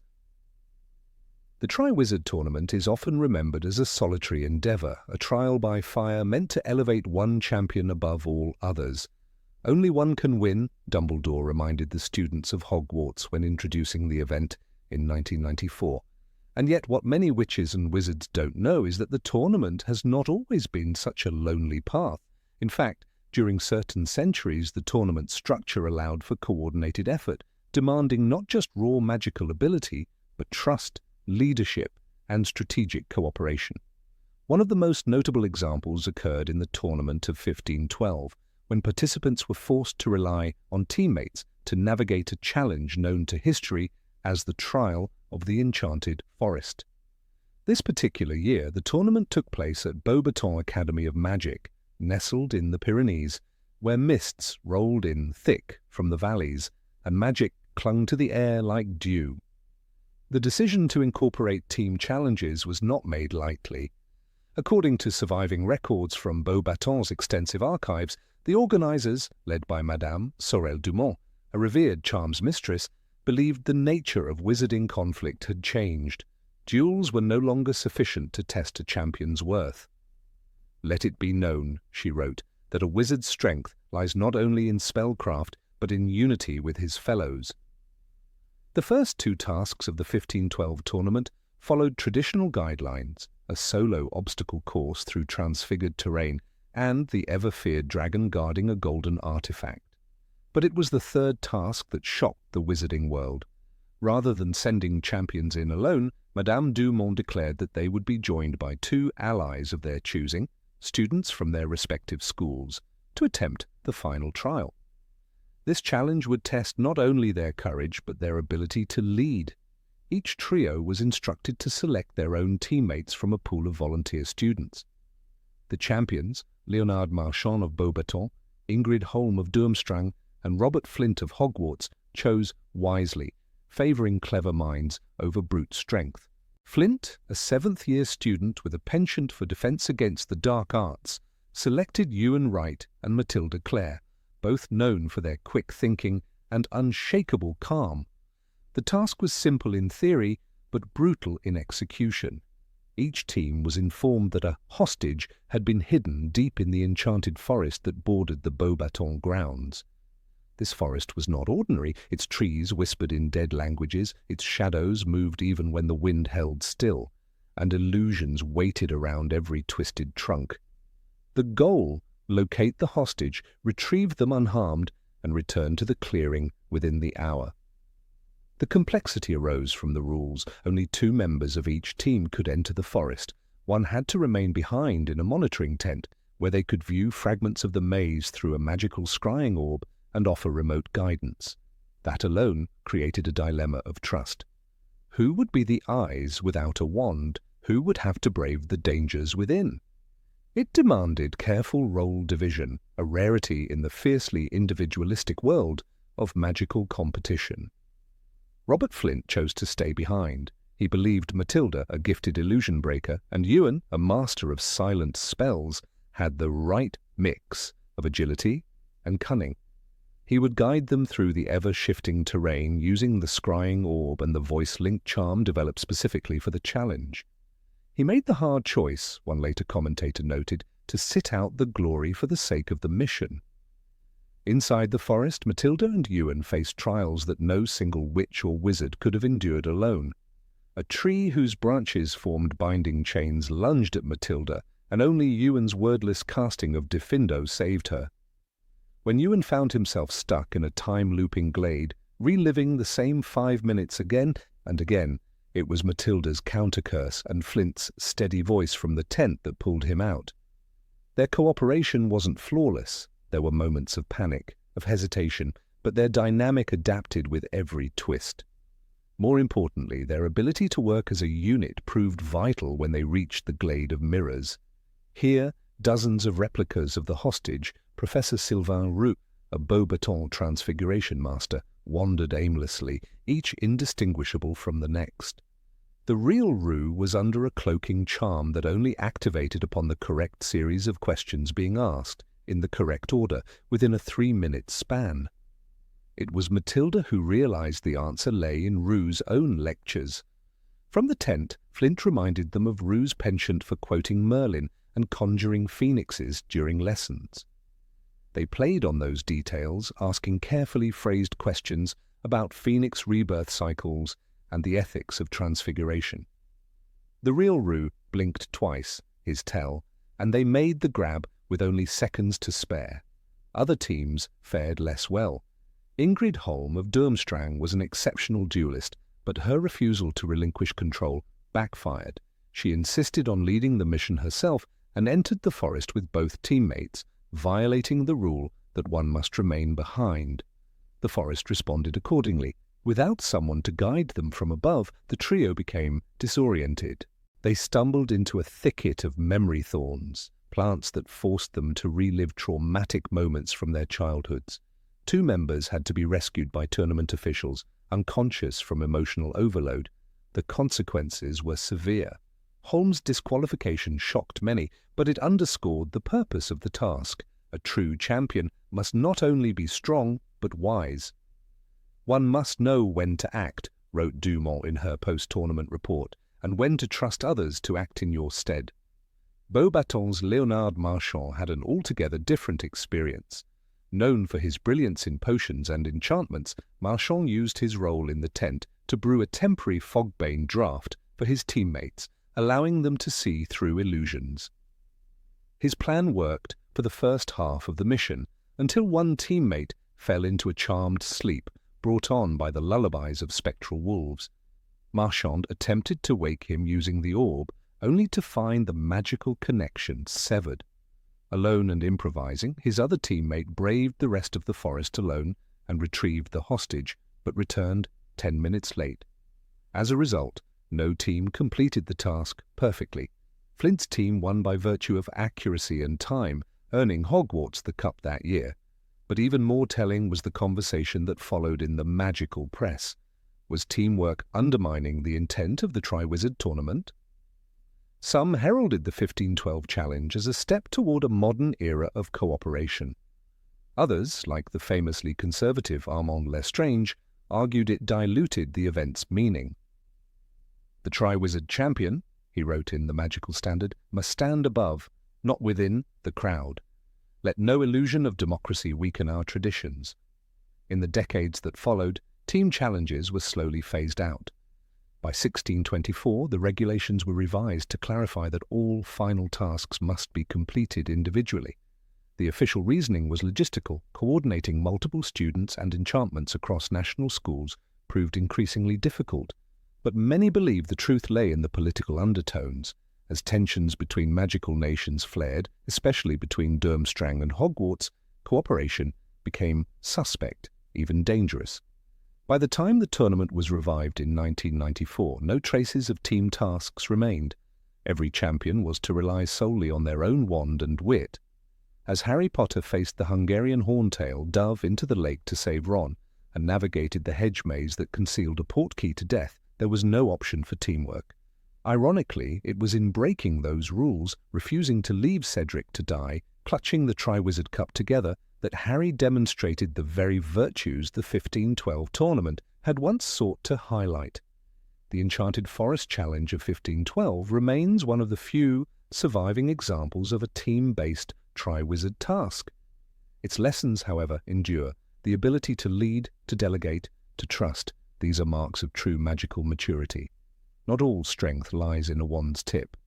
Sometimes it resides in the silence between spells, where trust is the only force that keeps a team alive.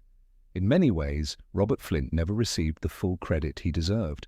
Later generations remembered the name vaguely, usually associating it with the infamous Flint family's involvement in various minor scandals. But within Hogwarts, his portrait still hangs in the Great Hall's antechamber, enchanted to smile whenever students discuss teamwork. Leadership, the plaque reads, is not about standing ahead of others but standing with them. As historians uncover more lost details of earlier tournaments, hints of other team-based challenges emerge. An incomplete scroll from 1378 references a bridge of burdens that could only be crossed by 3 wizards casting spells in synchronized sequence. A stained glass window in the Durmstrang library depicts a trio lifting a glowing orb above their heads while battling a living storm.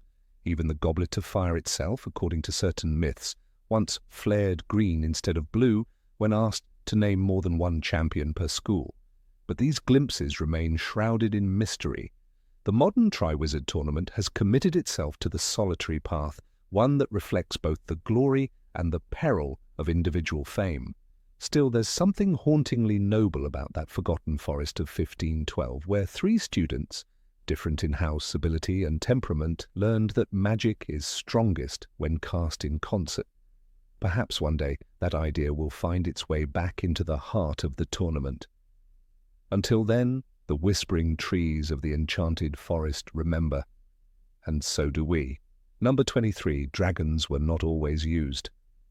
The image of Harry Potter gripping his wand facing the monstrous Hungarian horntail in the shadow of the stadium during the 1994 Triwizard tournament has become one of the most iconic moments in the entire wizarding world. The fire, the terror, the thunderous cheer of the crowd as dragonfire illuminated the sky. For millions of witches and wizards, especially those raised on tales from the Daily Prophet or transcripts from Witch Weekly, that spectacle felt like the height of magical sport. But it may surprise many to learn that dragons, fearsome as they are, have rarely made appearances in the long, twisted history of the Triwizard tournament. In fact, only 7 known Triwizard tournaments ever involved dragons. This revelation, buried in the archives of the Department of International Magical Cooperation, paints a vastly different picture than the one popularized by the modern retellings. As enchanting as these beasts are, dragons are notoriously difficult to handle. They require immense security, containment spells of the highest order, and specialized dragonologists capable of reading their temperaments with uncanny precision, not to mention the risk they pose not only to champions, but to spectators, officials, and the surrounding environment. The very first recorded Triwizard tournament, held in 1294, did not feature any magical beasts at all. That year, the first task was entirely cerebral. Champions from Beauxbatons, Durmstrang, and Hogwarts were placed in enchanted chambers and presented with riddles, shifting mazes, and mental traps designed to test intelligence, intuition, and resolve. There was not a single flame in sight. According to a surviving account written by Évariste Delacour, the Beauxbatons champion, it was not courage of the sword, but clarity of the mind that the founders sought. In those early centuries, the tournament was much more aligned with the academic values the schools prided themselves on. The goal was not sheer entertainment, but the elevation of magical prowess. Physical danger was introduced later, and dragons even later still. When exactly the first dragon appeared is a point of scholarly dispute, but most magical historians agree it was during the 1671 tournament held in the Scottish Highlands. The Durmstrang champion, Gerhard Holbein, was tasked with retrieving a charmed medallion from beneath the slumbering belly of a Welsh green. The beast was drugged beforehand, but it awoke halfway through the task, causing panic. Holbein survived, barely, though he lost most of his right arm. The decision to include dragons in that tournament was not random. Contemporary records show that the Scottish ministry at the time was under pressure to revive waning public interest in the tournament. Magical duels and riddles, while prestigious, were no longer attracting the crowds. As such, dragons were introduced as a shock tactic. It worked at a price. Several spectators suffered burns, and after that year, dragons were banned for over a century. The 1783 tournament, hosted by Beauxbatons near the Pyrenees, tried something similar with a different spin. Instead of dragons, they used charmed constructs, animated suits of armor, golems of enchanted stone, and illusionary beasts. The public loved the drama, and the champions were tested without risk of mortal injury. Dragons, with all their unpredictable fury, remained on the sidelines. They were simply too much trouble. As one official noted in a preserved letter to the French Minister of Magic, they are not obstacles, they are cataclysms. And yet, dragons returned. The 1877 tournament held in the Carpathians featured 3 young common Welsh greens. The task required champions to collect eggs from a charmed clutch hidden among volcanic rocks. While 2 champions succeeded with clever use of disillusionment charms and music-based lures, the third, Hogwarts' Miranda Fawley, was incinerated when her shield charm failed. The resulting scandal was monumental. Fawley came from a long line of influential British purebloods, and her death sparked outrage at the highest levels. For over 50 years, the tournament was discontinued altogether, officially due to excessive casualty risks. Interestingly, when the tournament resumed in 1930, dragons were conspicuously absent. Instead, the organisers returned to spellwork-heavy challenges. The first task that year involved a massive labyrinth suspended in mid-air, with shifting bridges, memory-wiping enchantments, and invisible magical barriers. It was a triumph of magical architecture, and was lauded in Transfiguration today as the most elegant task in Triwizard history. No flames, no claws, just clever minds and controlled magic. When dragons did make their way back into the arena, it was in 1962 during the tournament hosted at Durmstrang's remote northern citadel.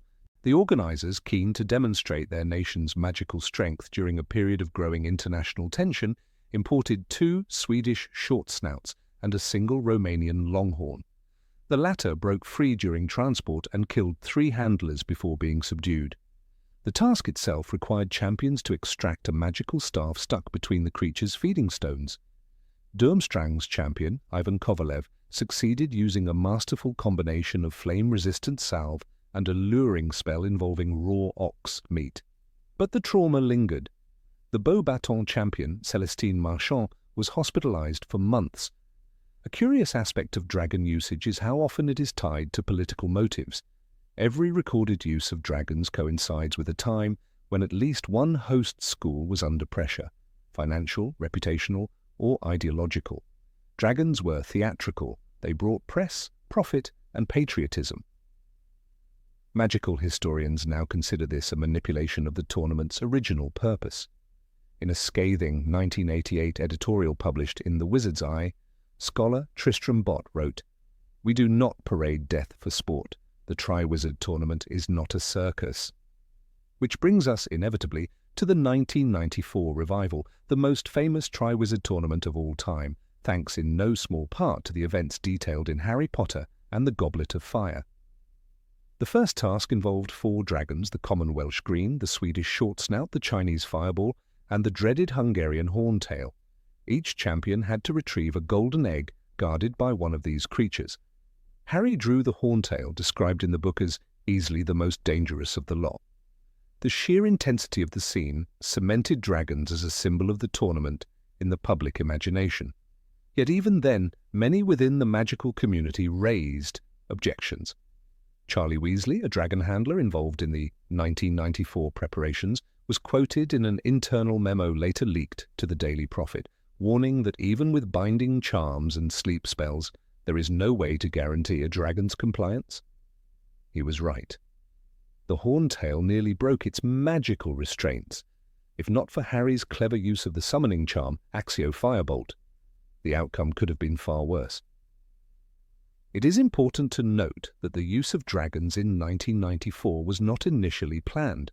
Internal correspondence from Bartemius Crouch Sr., then head of the Department of International Magical Cooperation, revealed that the idea to use dragons was introduced late in the planning stage. Some now speculate that this decision, like so much else about the 1994 tournament, may have been influenced, subtly or otherwise, by the dark forces moving behind the scenes. After all, Barty Crouch Jr. was impersonating Mad Eye Moody and manipulating the tasks. The inclusion of dragons, dramatic as it was, may have served more than one agenda. Following the events of 1994 and the exposure of Voldemort's return, the tournament was suspended indefinitely.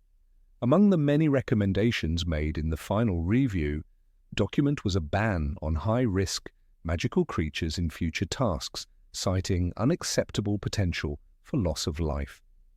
Dragons, it seems, had once again worn out their welcome. Today, young witches and wizards still dream of battling dragons in grand arenas, their wands blazing against scales and flame. But the reality has always been more complicated. Dragons are not villains. They are ancient, magnificent, and profoundly dangerous. They do not belong in cages or contests. As Professor Grubbly Plank once said in a guest lecture at Hogwarts, a dragon is not your opponent. It is a force of nature, like fire, like storms. Perhaps it is time to reimagine what the Triwizard tournament can be.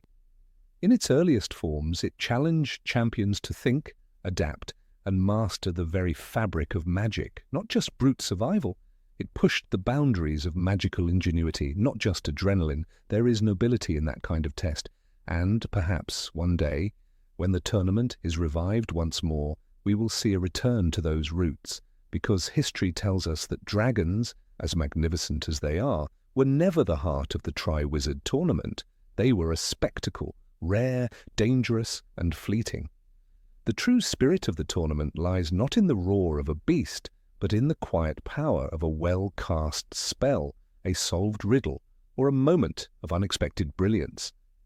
And that spirit, unlike dragons, never goes extinct. Number 24. One tournament was held in secret. In the hidden annals of magical history, buried beneath centuries of carefully constructed secrecy, lies the tale of a forgotten Triwizard tournament, one that never graced the pages of the Daily Prophet, never ignited cheers in castle halls, and never echoed in the annals of wizarding glory. It was 1649, a year shrouded in fear and fire. The world beyond the walls of magical strongholds had turned feral, gripped by a frenzy of witch hunts that consumed entire communities. In the Mugglish world, superstition became weaponized, wands were seen as tools of the devil, and potions mistaken for poison. Amid this hysteria, the early leaders of what would become the Ministry of Magic faced a dilemma: tradition or discretion. The Triwizard tournament had been a beacon of magical unity since the 13th century. Beauxbatons, Durmstrang, and Hogwarts had sent their finest to battle through fire, ice, and spellcraft in the name of camaraderie. But by 1649, the cost of public display had grown too high. The decision was made in whispers between ancient portraits and firelit fireplaces. The next tournament would be held in absolute secrecy. Only the headmasters of the three schools, a select panel of judges, and the champions themselves would know of its existence. No parchments would be sent by owl, no fanfare, no banners, no crowd, only silence. They chose the Alps for their isolation and magic, thick air. Beneath the jagged white peaks, a forgotten dwarvish city lay dormant. Enchanted by generations of stonecutters and sealed in protective charms, it provided the perfect clandestine arena. Its corridors shimmered with runes older than Gringotts, and its cavernous halls had ceilings that mimicked the skies of whatever world lay above. The Ministry, still in its infancy, sent its few trusted aurors to sweep the complex for hidden dangers. The preparations took nearly 3 months, with charms layered atop charms to keep it invisible, even to magical detection. Records a few most deliberately destroyed or erased from formal ledgers, but fragments remain: a weathered journal in the restricted section of Beauxbatons, a cracked, pensive memory stored beneath Durmstrang's Glacier Hall, a letter found in the personal effects of Elphias Doge's great-great-grandfather. Pieced together, these whispers form the skeleton of the tournament, and the name that recurs most often is that of a young witch, Elizabeth Forte. Elizabeth was 17, tall and wiry, with a keen mind and a wand carved from fir wood, infused with Vila hair, an unusual match that bespoke her fierce independence. She had grown up in the lavender hills of southern France, daughter to 2 healers and granddaughter to a known diviner. At Beauxbatons, her teachers described her as brilliantly methodical, though her contemporaries often saw her as aloof. Her letters to home, discovered decades later, describe her excitement tinged with unease when she was chosen. "This will not be a tournament of glory," she wrote. "It will be a trial of shadows." The first task, according to scattered notes, took place in a hall lit by glowing fungi, where the champions were to cross a bridge suspended over an abyss of magical darkness. The bridge, however, was alive. It shifted, breathed, and responded to fear. One Durmstrang champion, Jorund Halvak, attempted to sprint across, only to be enveloped by the void below. No body was ever found. Elizabeth instead took a slow, rhythmic approach, murmuring a song her grandmother once sang, and the bridge calmed beneath her feet. She crossed in silence. She earned the first victory. The second task was even more insidious, a chamber of illusions that mimicked the champion's greatest fear, not with boggarts, but with deep soul magic. The Hogwarts champion, a boy named Cedric McNair, an ancestor of the infamous executioner Walden McNair, faced a twisted version of his own family. Cold, proud, and scornful, he cracked under the pressure, launching hexes at ghosts. Durmstrang's second champion, Ilse Rabenkreutz, was trapped in a time loop, reliving a failed rescue again and again. Only Elizabeth made it through. Her vision was of failure, not of loss or betrayal, but of irrelevance. She stood before a mirror that refused to reflect her. It was not fear of death, but fear of insignificance. She spoke to the mirror, "I see myself," and the path cleared. The final task remains the most mysterious.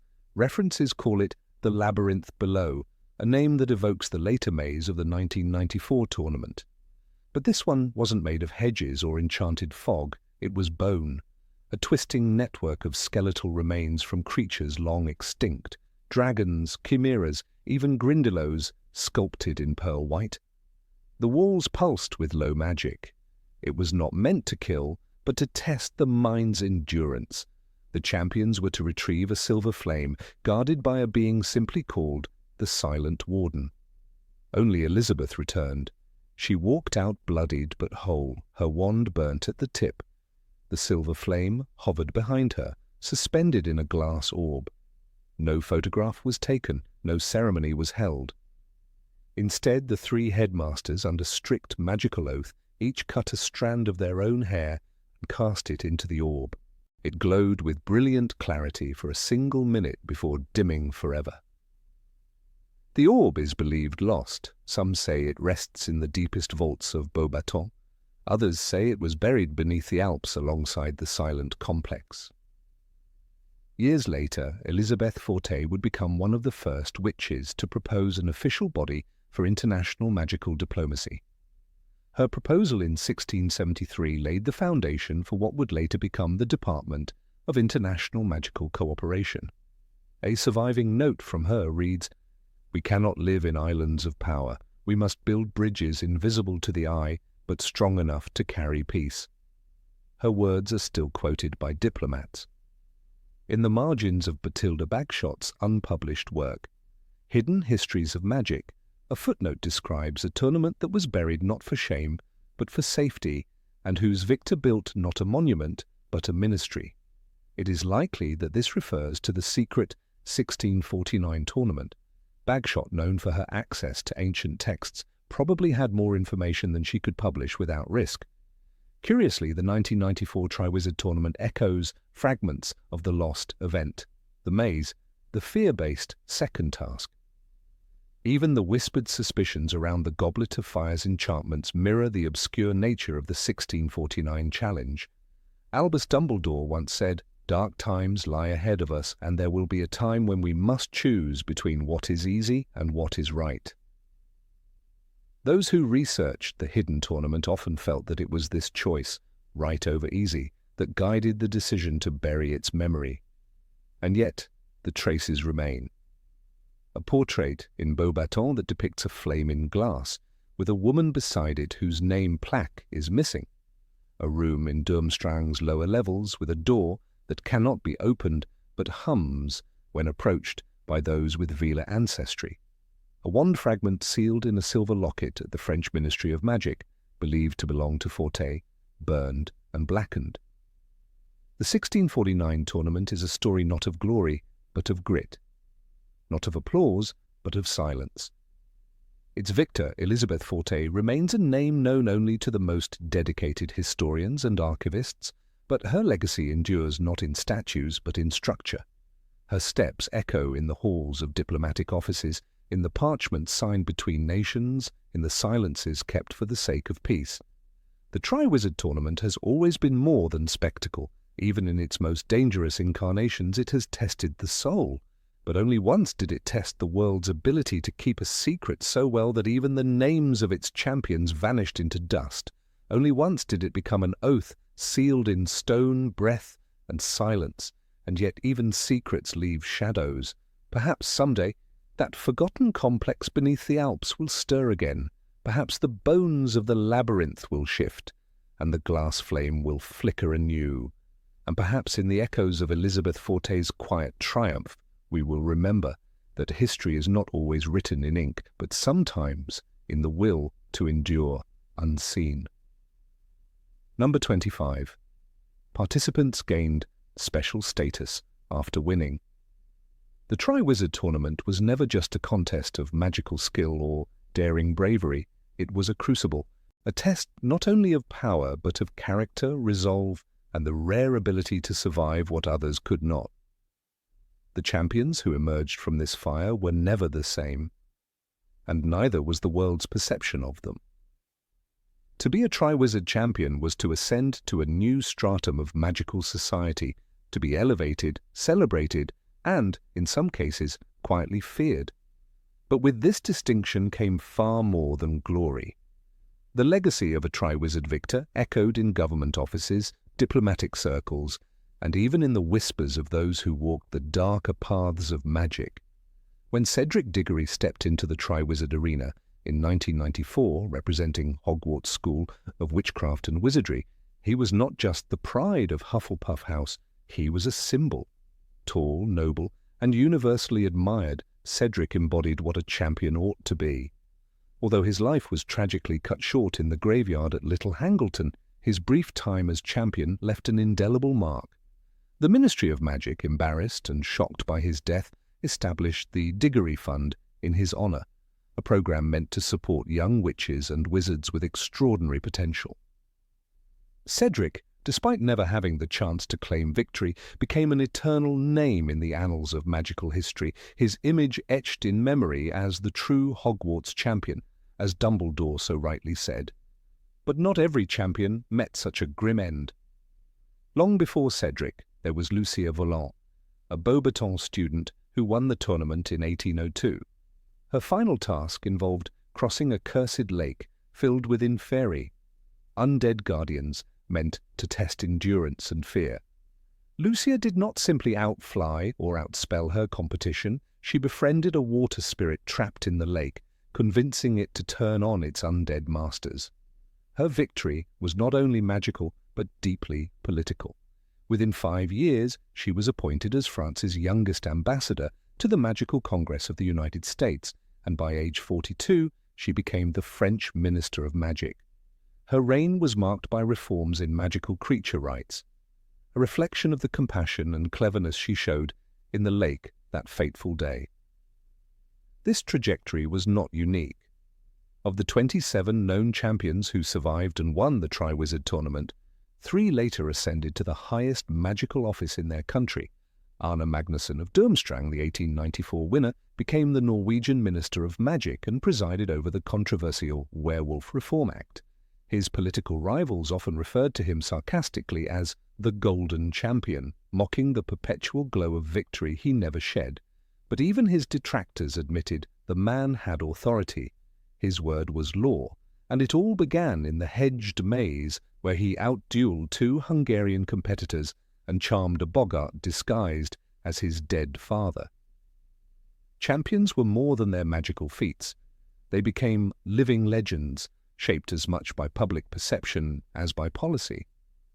Leora Peltz, the German victor of the 1968 tournament, became a renowned diplomat, serving as the head of the International Confederation of Wizards for nearly a decade. Her skill in negotiation was legendary, and her experiences during the tournament, notably calming a rampaging troll using only eye contact and steady breath, became a metaphor for her entire career. "If you can face a troll with poise," she once wrote, "you can face any diplomat with grace." Yet the rewards came with shadows. Champions were not only watched, but hunted, often by those who resented their fame. One such case was that of Pavel Dragomir, Durmstrang's 1911 champion, who disappeared mysteriously just 2 years after his win. Rumours swirled that he had been targeted by a coven of dark witches in the Carpathians. Jealous of his renown, his wand was found, snapped in half, on the edge of the Black Forest. Some believe he faked his death to escape the pressure. Others whisper that his fame was a curse too heavy to bear. The press, too, became both an ally and an enemy.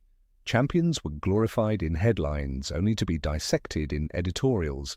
When Fleur Delacour competed in the 1994 tournament, she was a student, a half-feeler, and, to some, a novelty. After the tournament, though she did not win, her grace and courage earned her recognition throughout France. Witch Weekly declared her the future face of magical diplomacy. She later worked for Gringotts in their curse-breaking division and assisted in diplomatic affairs between Britain and France after the Second Wizarding War.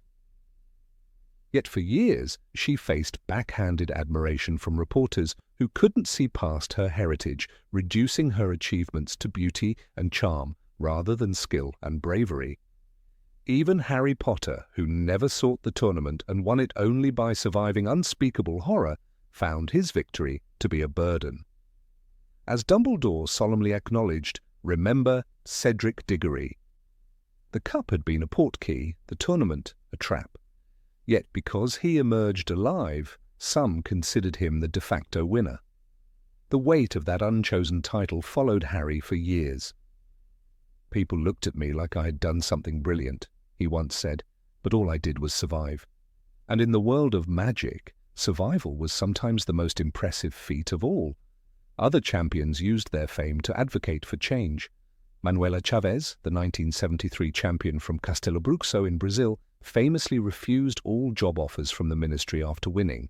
Instead, she returned to the Amazon, where she founded a school for young magical students in rural areas. Her memoir, Fire and Water, A Champion's Journey, became required reading at many magical academies across South America. "The tournament showed me my strength," she wrote, "but the rainforest showed me my purpose." Not every champion used their fame so nobly. Ulrich Brandt, winner of the 1927 tournament, was known for his brutal style and unapologetic aggression. He later joined a fringe magical political party in Germany, advocating for pure magical bloodlines, and was accused of dark affiliations. Though never proven, the disappearance of 2 of his political opponents in the 1930s cast a permanent stain on his legacy. His name is now cited in cautionary tales, proof that not all who wear a crown of glory deserve admiration. Some champions never adjusted to life after the tournament. Mira Alto, the 1985 victor from Durmstrang, retreated into reclusion, never accepting interviews or appointments. Scholars speculate that she suffered from magical trauma, an increasingly common phenomenon among former champions. In the 1990s, St. Mungo's established a program called Phoenix Path, specifically aimed at helping former contestants cope with post-tournament anxiety, guilt, and the psychological effects of constant surveillance. The public fascination with champions often bordered on obsession. Collectible chocolate frog cards, trading figures, and even moving portraits of champions were mass-produced in the 20th century. Some schools hung banners of their most famous victors in the great halls, while others refused, believing the glorification encouraged reckless ambition. Hogwarts, notably, never erected a statue of any of its champions. Not Cedric, not Harry, not even the legendary Alistair Munch, the 1723 winner who single-handedly defeated a manticore in the final task. There was also a darker element, the desire among some dark wizards to prove themselves by defeating or humiliating a champion. Helena Ashcroft, a British champion in 1846, was ambushed in Knockturn Alley by a group of disgraced ex-Aurors hoping to make a name for themselves. She duelled for over 30 minutes before reinforcements arrived. Her attackers were sentenced to life in Azkaban, but the message was clear. Fame made one a target. Even after death, champions were remembered with reverence or suspicion. The grave of Victor Cresemere, the 1760 winner, was said to radiate a magical warmth during winter months, a supposed gift from the phoenix he rescued in the final task. Pilgrims still visit the site, leaving feathers and candles. Meanwhile, the portrait of champion Eloise Greengrass, who won in 1815, was removed from the ministry after it began whispering cryptic messages about the return of the fire beneath the earth. Some believe her final trial, a battle beneath a volcano, awakened something she never truly left behind. In the end, the tournament was a mirror, reflecting the truth of those who faced its trials. Some became heroes, others symbols, a few monsters. But all were changed. The maze changes you, Harry remembered years later. Not just when you're in it. It keeps changing you long after you're out. The status granted to champions was not something easily earned nor lightly carried. Whether they rose to positions of power or vanished into shadow, each carried a mark. And that mark, though invisible, pulsed like a magical scar, whispering the same truth in every language. Once a champion, always a champion, and whether the world remembers you with songs, silence, or fear. Number 26. The tournament had a unique audience culture. When one thinks of the Triwizard tournament, the mind drifts immediately to dragons, dark lakes, and deadly mazes. Yet behind the dramatic tasks and legendary champions lies a fascinating history, often forgotten. The spectators. These were not mere onlookers.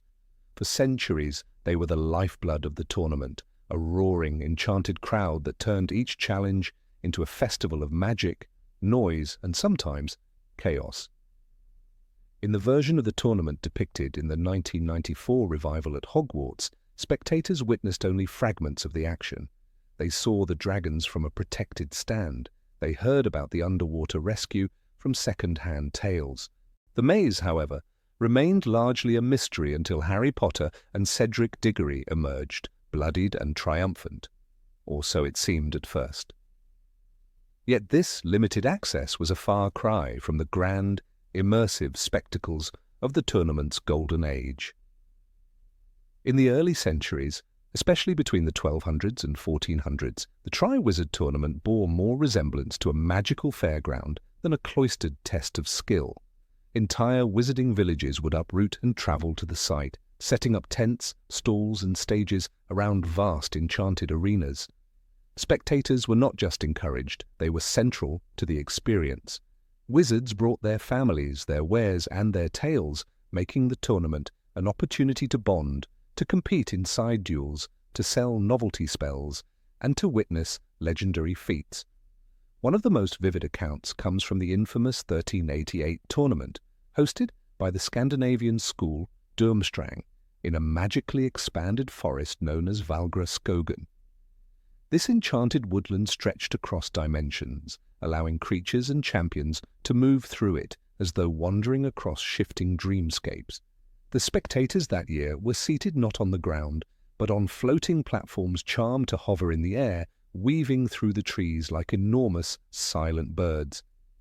It was a marvel of magical engineering. The platforms, crafted by Norwegian artificer Sindre Halvorsen, were considered a triumph of levitational enchantment. They hovered effortlessly, carried by spells involving phoenix feathers and air elemental runes.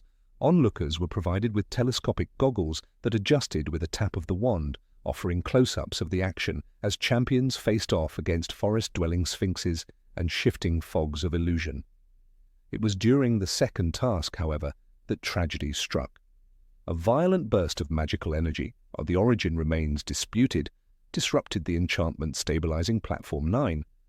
Witnesses described a sickening shudder as the platform buckled, twisted, and plummeted through the branches. It crashed into the enchanted ground, injuring over a dozen witches and wizards, including a young magical historian named Gerda Wolfson, who later wrote extensively about the perils of over-aestheticized magic in public events. The outcry was immediate. While no fatalities were recorded, the International Confederation of Wizards issued new decrees regulating the use of magical transport in crowd gatherings. After the Valgra incident, safety became paramount.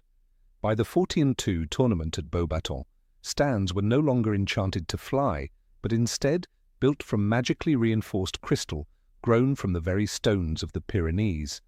These stands could shift shape to provide better views but never left the ground.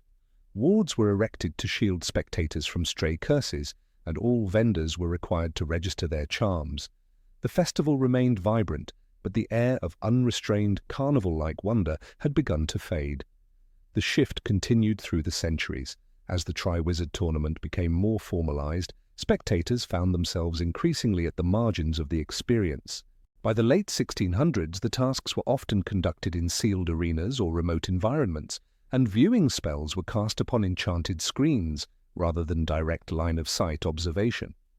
The 1734 tournament at Castellobruxo, for instance, introduced the concept of the veil window, a gigantic shimmering surface in the air that showed live illusions of the task from a magically embedded observer's perspective. While groundbreaking in its use of animagical lenswork, many lamented the loss of immediacy. Even so, for those who attended, the tournament remained a cultural cornerstone. Vendors would sell glowing miniatures of the champions, enchanted to replay key moments.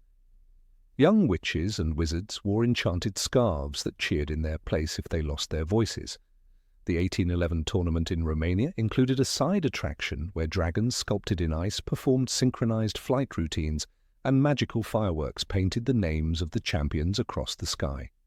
One such moment of fan fervour came in the 1823 tournament, when British champion Octavius Trueheart tamed a rampaging Gorgon not through violence, but by using a rare Hellenic lullaby. The crowd, holding their enchanted protective mirrors, wept openly as the creature curled into sleep. The press of the day, most notably the Oracle's Gaze, described the moment as a testament to the heart's magic, witnessed by 10,000 beating hearts in unified silence. By the time we arrive at the 1994 tournament, however, the contrast is stark. While the opening ceremony at Hogwarts exudes festivity, students and professors gather in the Great Hall, eyes wide as the goblet of fire flares to life. The actual tasks are markedly secluded. "Most of the judges and a few of us saw it," said Ludo Bagman after the first task, referring to Harry's duel with the Hungarian horntail. But of course, it was all over so quickly. In fact, the lake task was seen only from the surface. Spectators sat on stands beside the water, hoping to glimpse a ripple or a bubble. Fred and George Weasley tried to make bets on who would emerge first, but even they admitted afterward that they might as well have stared at a puddle. The maze, surrounded by hedges 10 feet tall, offered no viewing at all. What had once been a public spectacle was now a guarded ritual.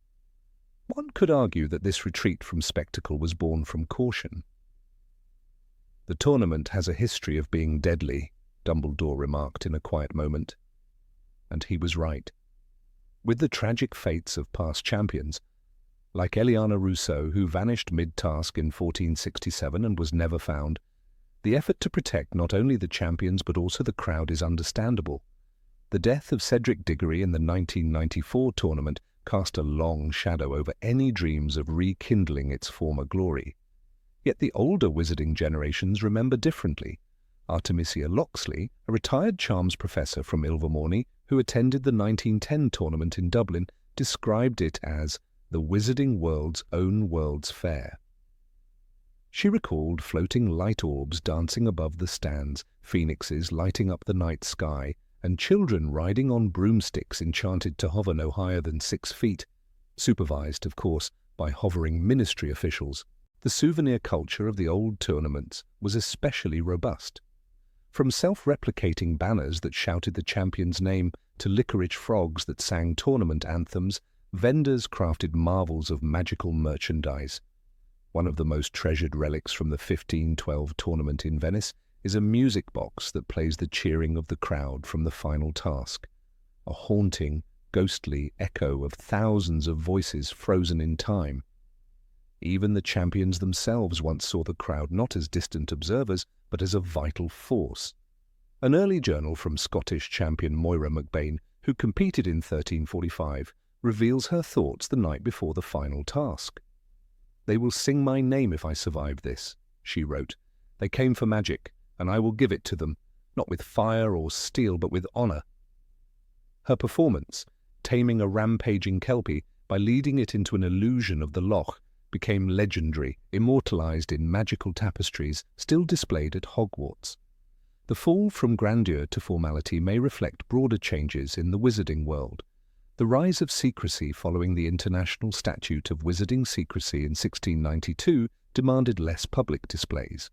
The need to shield magical affairs from Muggle eyes forced the tournament inward, but even then the joy of shared experience endured, albeit in smaller ways. Families still gathered around Pensieves replaying old tasks. Schoolchildren duelled in mock tournaments. The magic lived on, yet one wonders what was lost when the roaring enchantment of the crowd faded to silence. Was it safer? Certainly. Was it wiser? Perhaps. But was it as wondrous? That remains the great question. The Triwizard tournament was never merely a trial of magic. It was a moment when the magical world came together, not just to witness heroism, but to be part of it. In the flicker of wand light, in the rush of broomtails, in the gasp of the crowd and the glow of enchanted scarves, there lived a kind of unity, fleeting, fiery, unforgettable.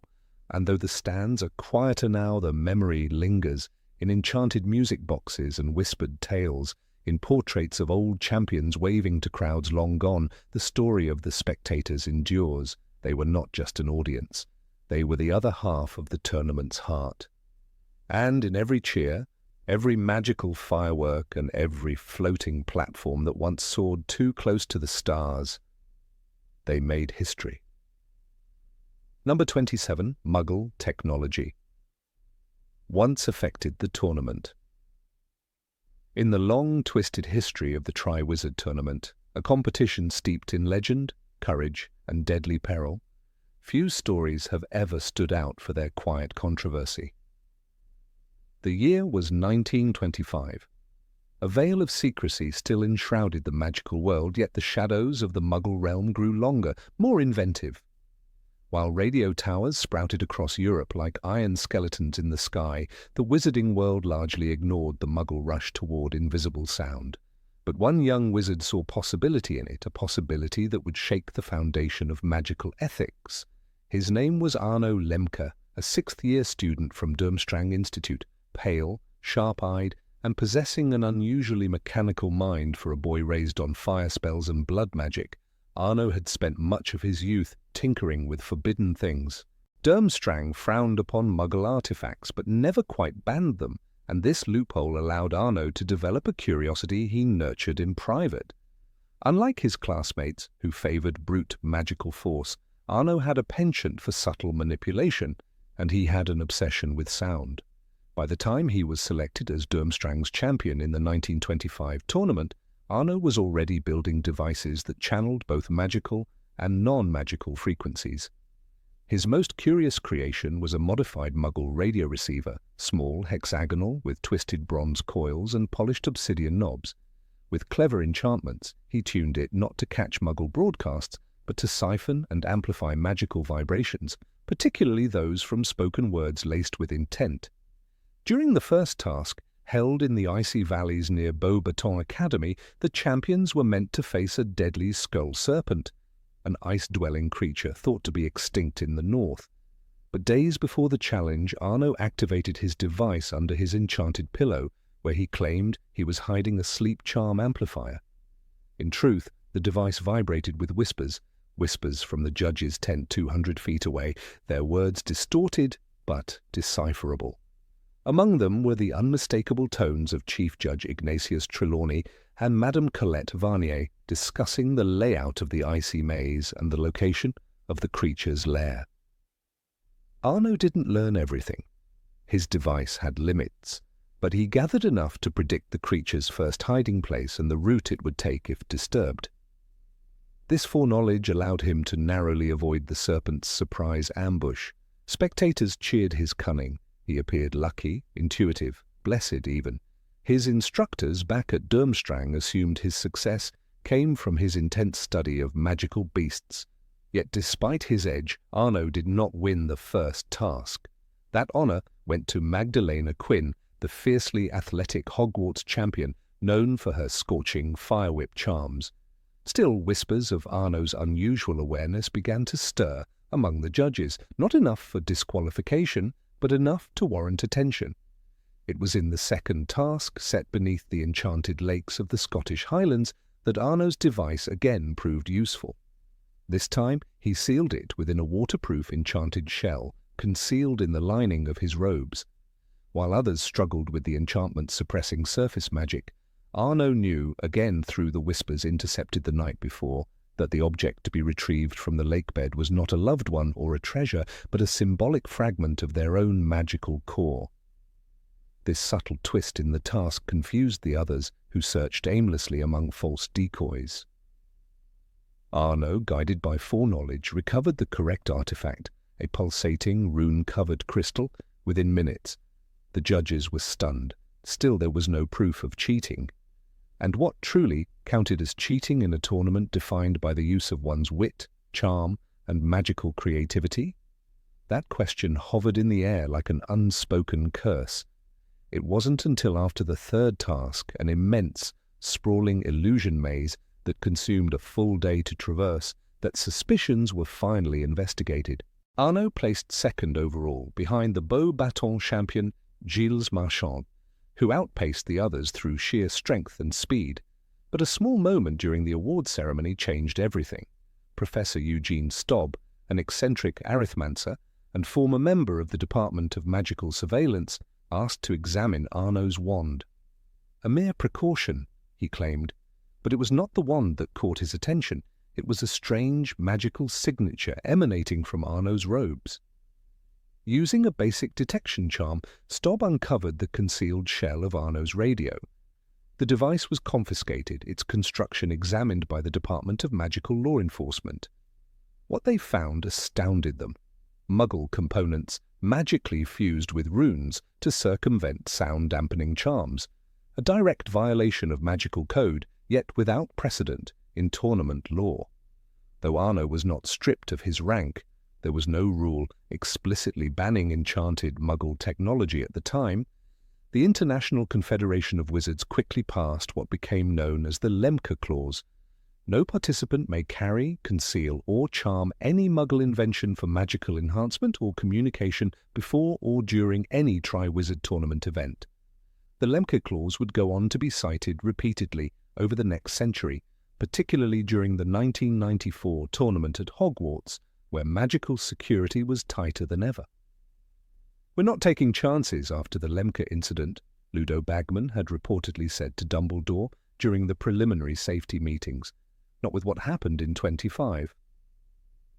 Even Mad-Eye Moody, Barty Crouch Jr. in disguise, quipped to Harry, "They scan everything now. If you so much as sneeze with a self-charming handkerchief, they'll hex you to the hospital wing." While the joke concealed a darker reality, it referenced a real policy shift sparked by Arno's actions. Though his name never appeared in the Daily Prophet or in official Hogwarts textbooks, Arno Lemke became a phantom figure in magical legal reform. Students of magical ethics now study his case in detail at institutions like Castellobruxo and Mahutokoro. The boundary between innovation and deception, one textbook notes, was rewritten in Frost and Static in 1925. Today, Arno is remembered by few, but those who do recall him describe a boy with cold fingers and a fire in his mind. He never returned to Durmstrang after the tournament. Some say he vanished into the snowy forests of northern Russia. Others believe he was recruited by magical intelligence networks in Eastern Europe, eager to exploit his talents. One disputed article published in the Bratislava Magical Times in 1939 claimed Arno Lemke was involved in decoding enchanted enemy communications during the Grindelwald uprisings. According to the piece, he developed a series of listening stones disguised as river pebbles, capable of intercepting battlefield commands from a mile away. While the article was dismissed as rumor, the details matched his known inventions too well to be ignored. In truth, Arno's legacy was not of cheating, but of innovation. He saw the possibility of merging two worlds, Muggle and magical, not for fame, but for understanding. Why should wizards fear what Muggles build? He once wrote in a letter confiscated by Durmstrang's headmaster, "We erase the line between them every time we fly, disappear, or listen to the wind." The Triwizard tournament continued to evolve. In the 20th century, magical detectors became standard practice, pulsing with light and spell work before every task. Champions were required to pass through artifact cleanse fields and magical resonance gates. The devices hummed softly, erasing any trace of foreign frequencies. It was as though the tournament itself had grown wary, learning from its past. And yet, in whispers, one hears rumours that in the 1972 tournament hosted by Castelobruxo, a Brazilian champion used a bewitched Muggle compass to navigate a magically disorienting jungle. That in 1986, a Mahutakoro student carried an invisibility circuit in the hilt of her wand. These claims remain unverified, buried beneath layers of magical secrecy, but they persist, like echoes across a radio dial, just out of reach, just barely heard. The 1994 revival at Hogwarts was a watershed moment. Not only did it reintroduce the tournament after nearly a century of dormancy, but it also reignited fears of magical interference. "It is a test of your character, not your contraptions," Dumbledore reminded the students, though his eyes often lingered on the detection archways, as if remembering that boy from Durmstrang whose name had vanished from records, but not from memory. To this day, Arno Lemke remains a cautionary tale, not of dishonour, but of foresight. His actions led to the modernization of magical tournament security. And perhaps more curiously, he opened the door to a conversation that many in the wizarding world are still reluctant to have. What truly separates wizard from muggle? Is it only power? Or is it the willingness to imagine a future neither world could build alone? The old receiver he built, a charmed box of wires and whispers, is said to still exist, locked deep within the archives of the International Confederation of Wizards. No photo survives, no spell reveals it, and yet some say, on quiet nights, it still hums. Number 28, one tournament ended with all champions disappearing. It began like many others, 3 champions, 3 tasks, 3 schools, and yet the tournament of 1790 would be unlike any before, or since. Held on the remote grounds of Durmstrang Institute, far beyond the frozen cliffs of the North Sea, this particular iteration of the Triwizard tournament would end not in glory but in silence, a silence that has endured for centuries. Durmstrang's reclusive nature was well known even then. Visitors were rare, and outsiders never truly saw the school's inner grounds. But in 1790 the school opened its gates for the tournament, welcoming delegations from Beauxbatons and Hogwarts with cautious hospitality. The air was thick with unease from the moment they arrived. It was said the mountains around Durmstrang whispered when the sun fell low, and ancient runes glowed faintly on stone surfaces no one dared to touch.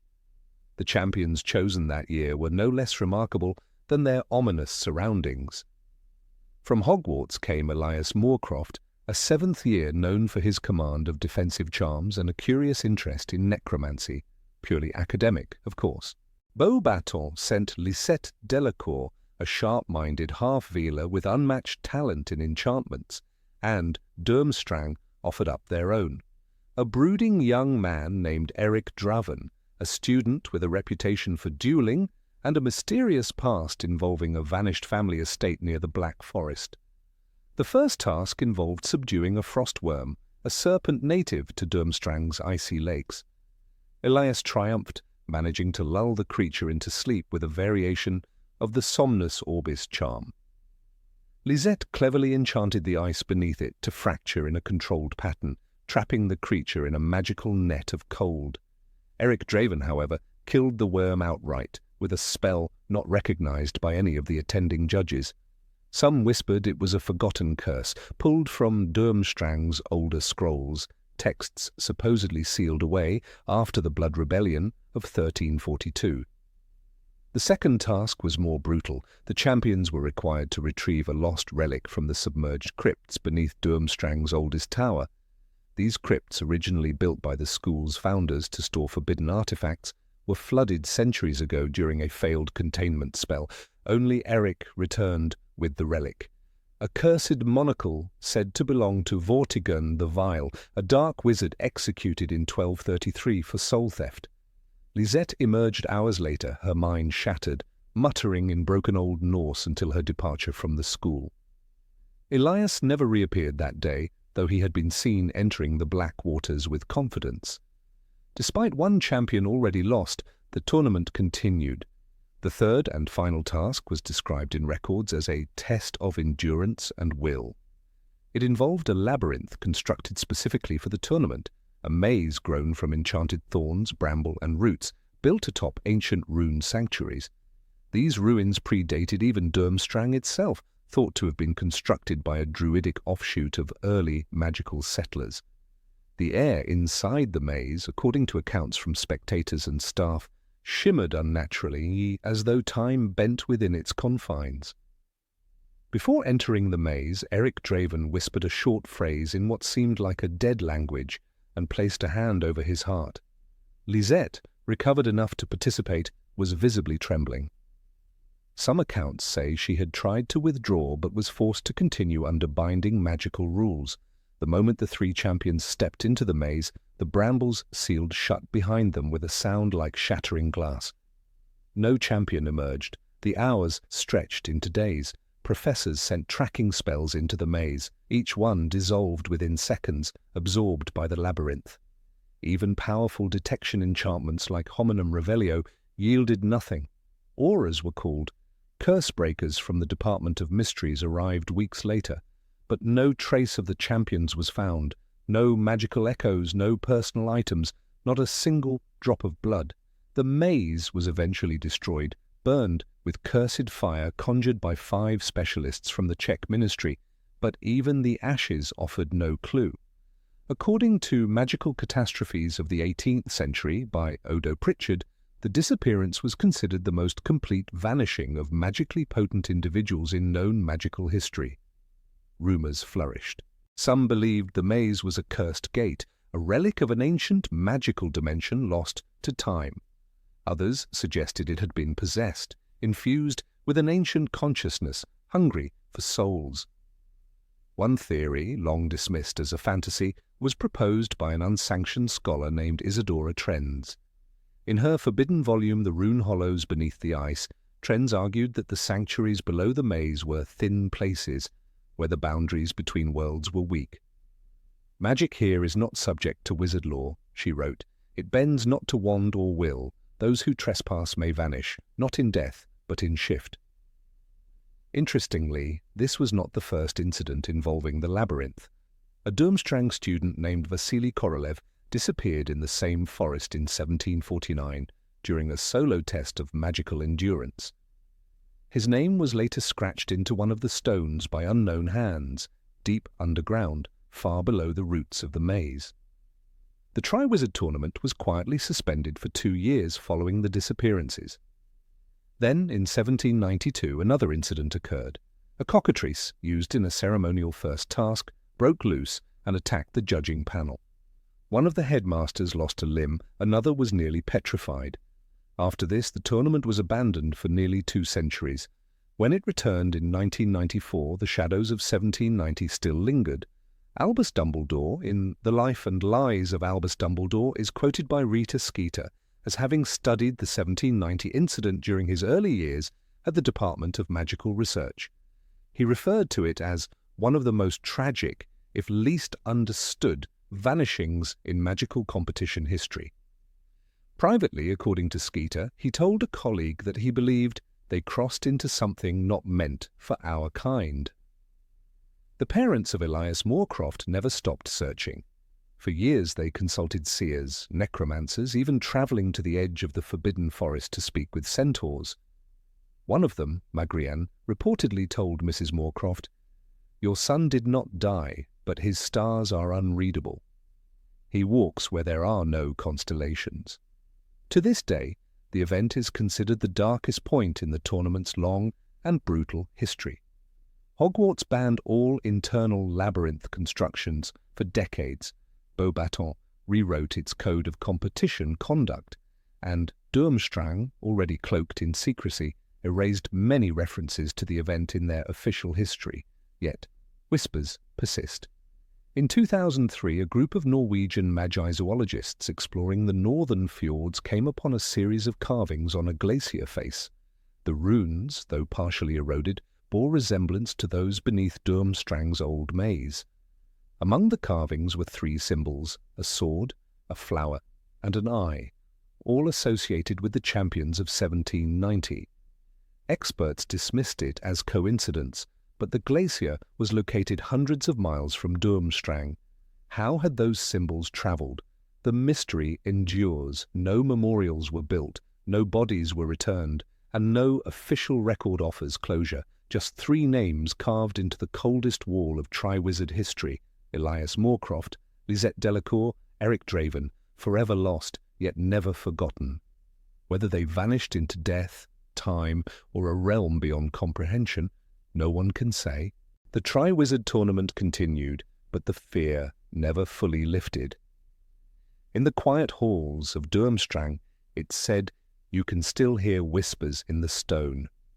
Whispers in a voice no longer heard by the living. And somewhere, deep beneath the snow, the labyrinth sleeps.